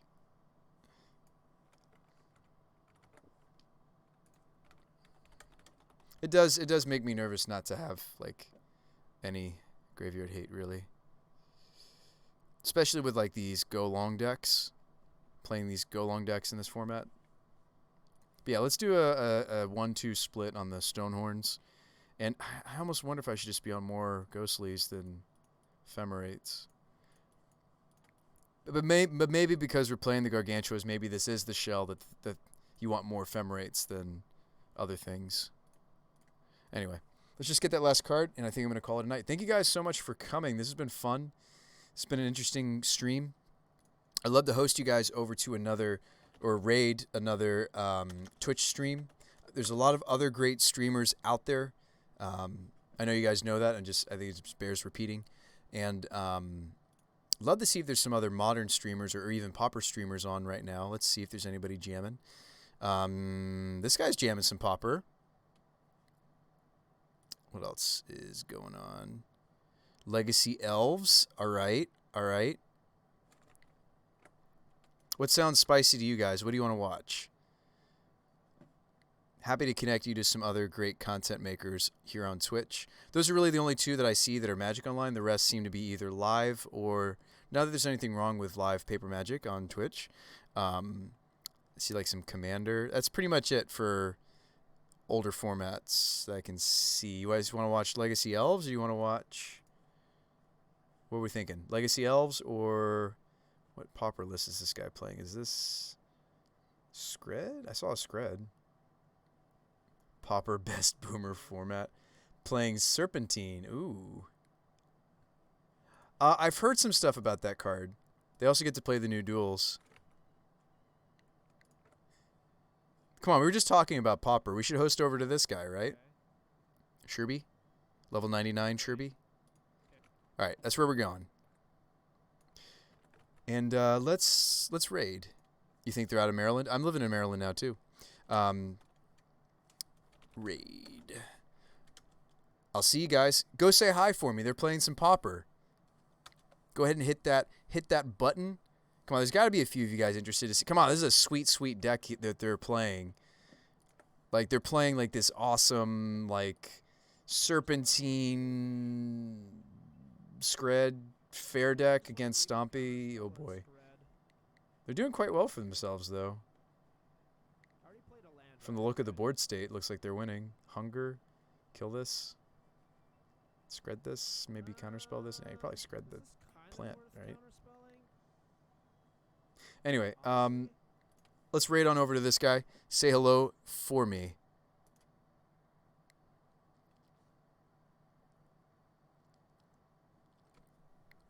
And yeah, I'll see you guys on the next stream. Thanks for tuning in.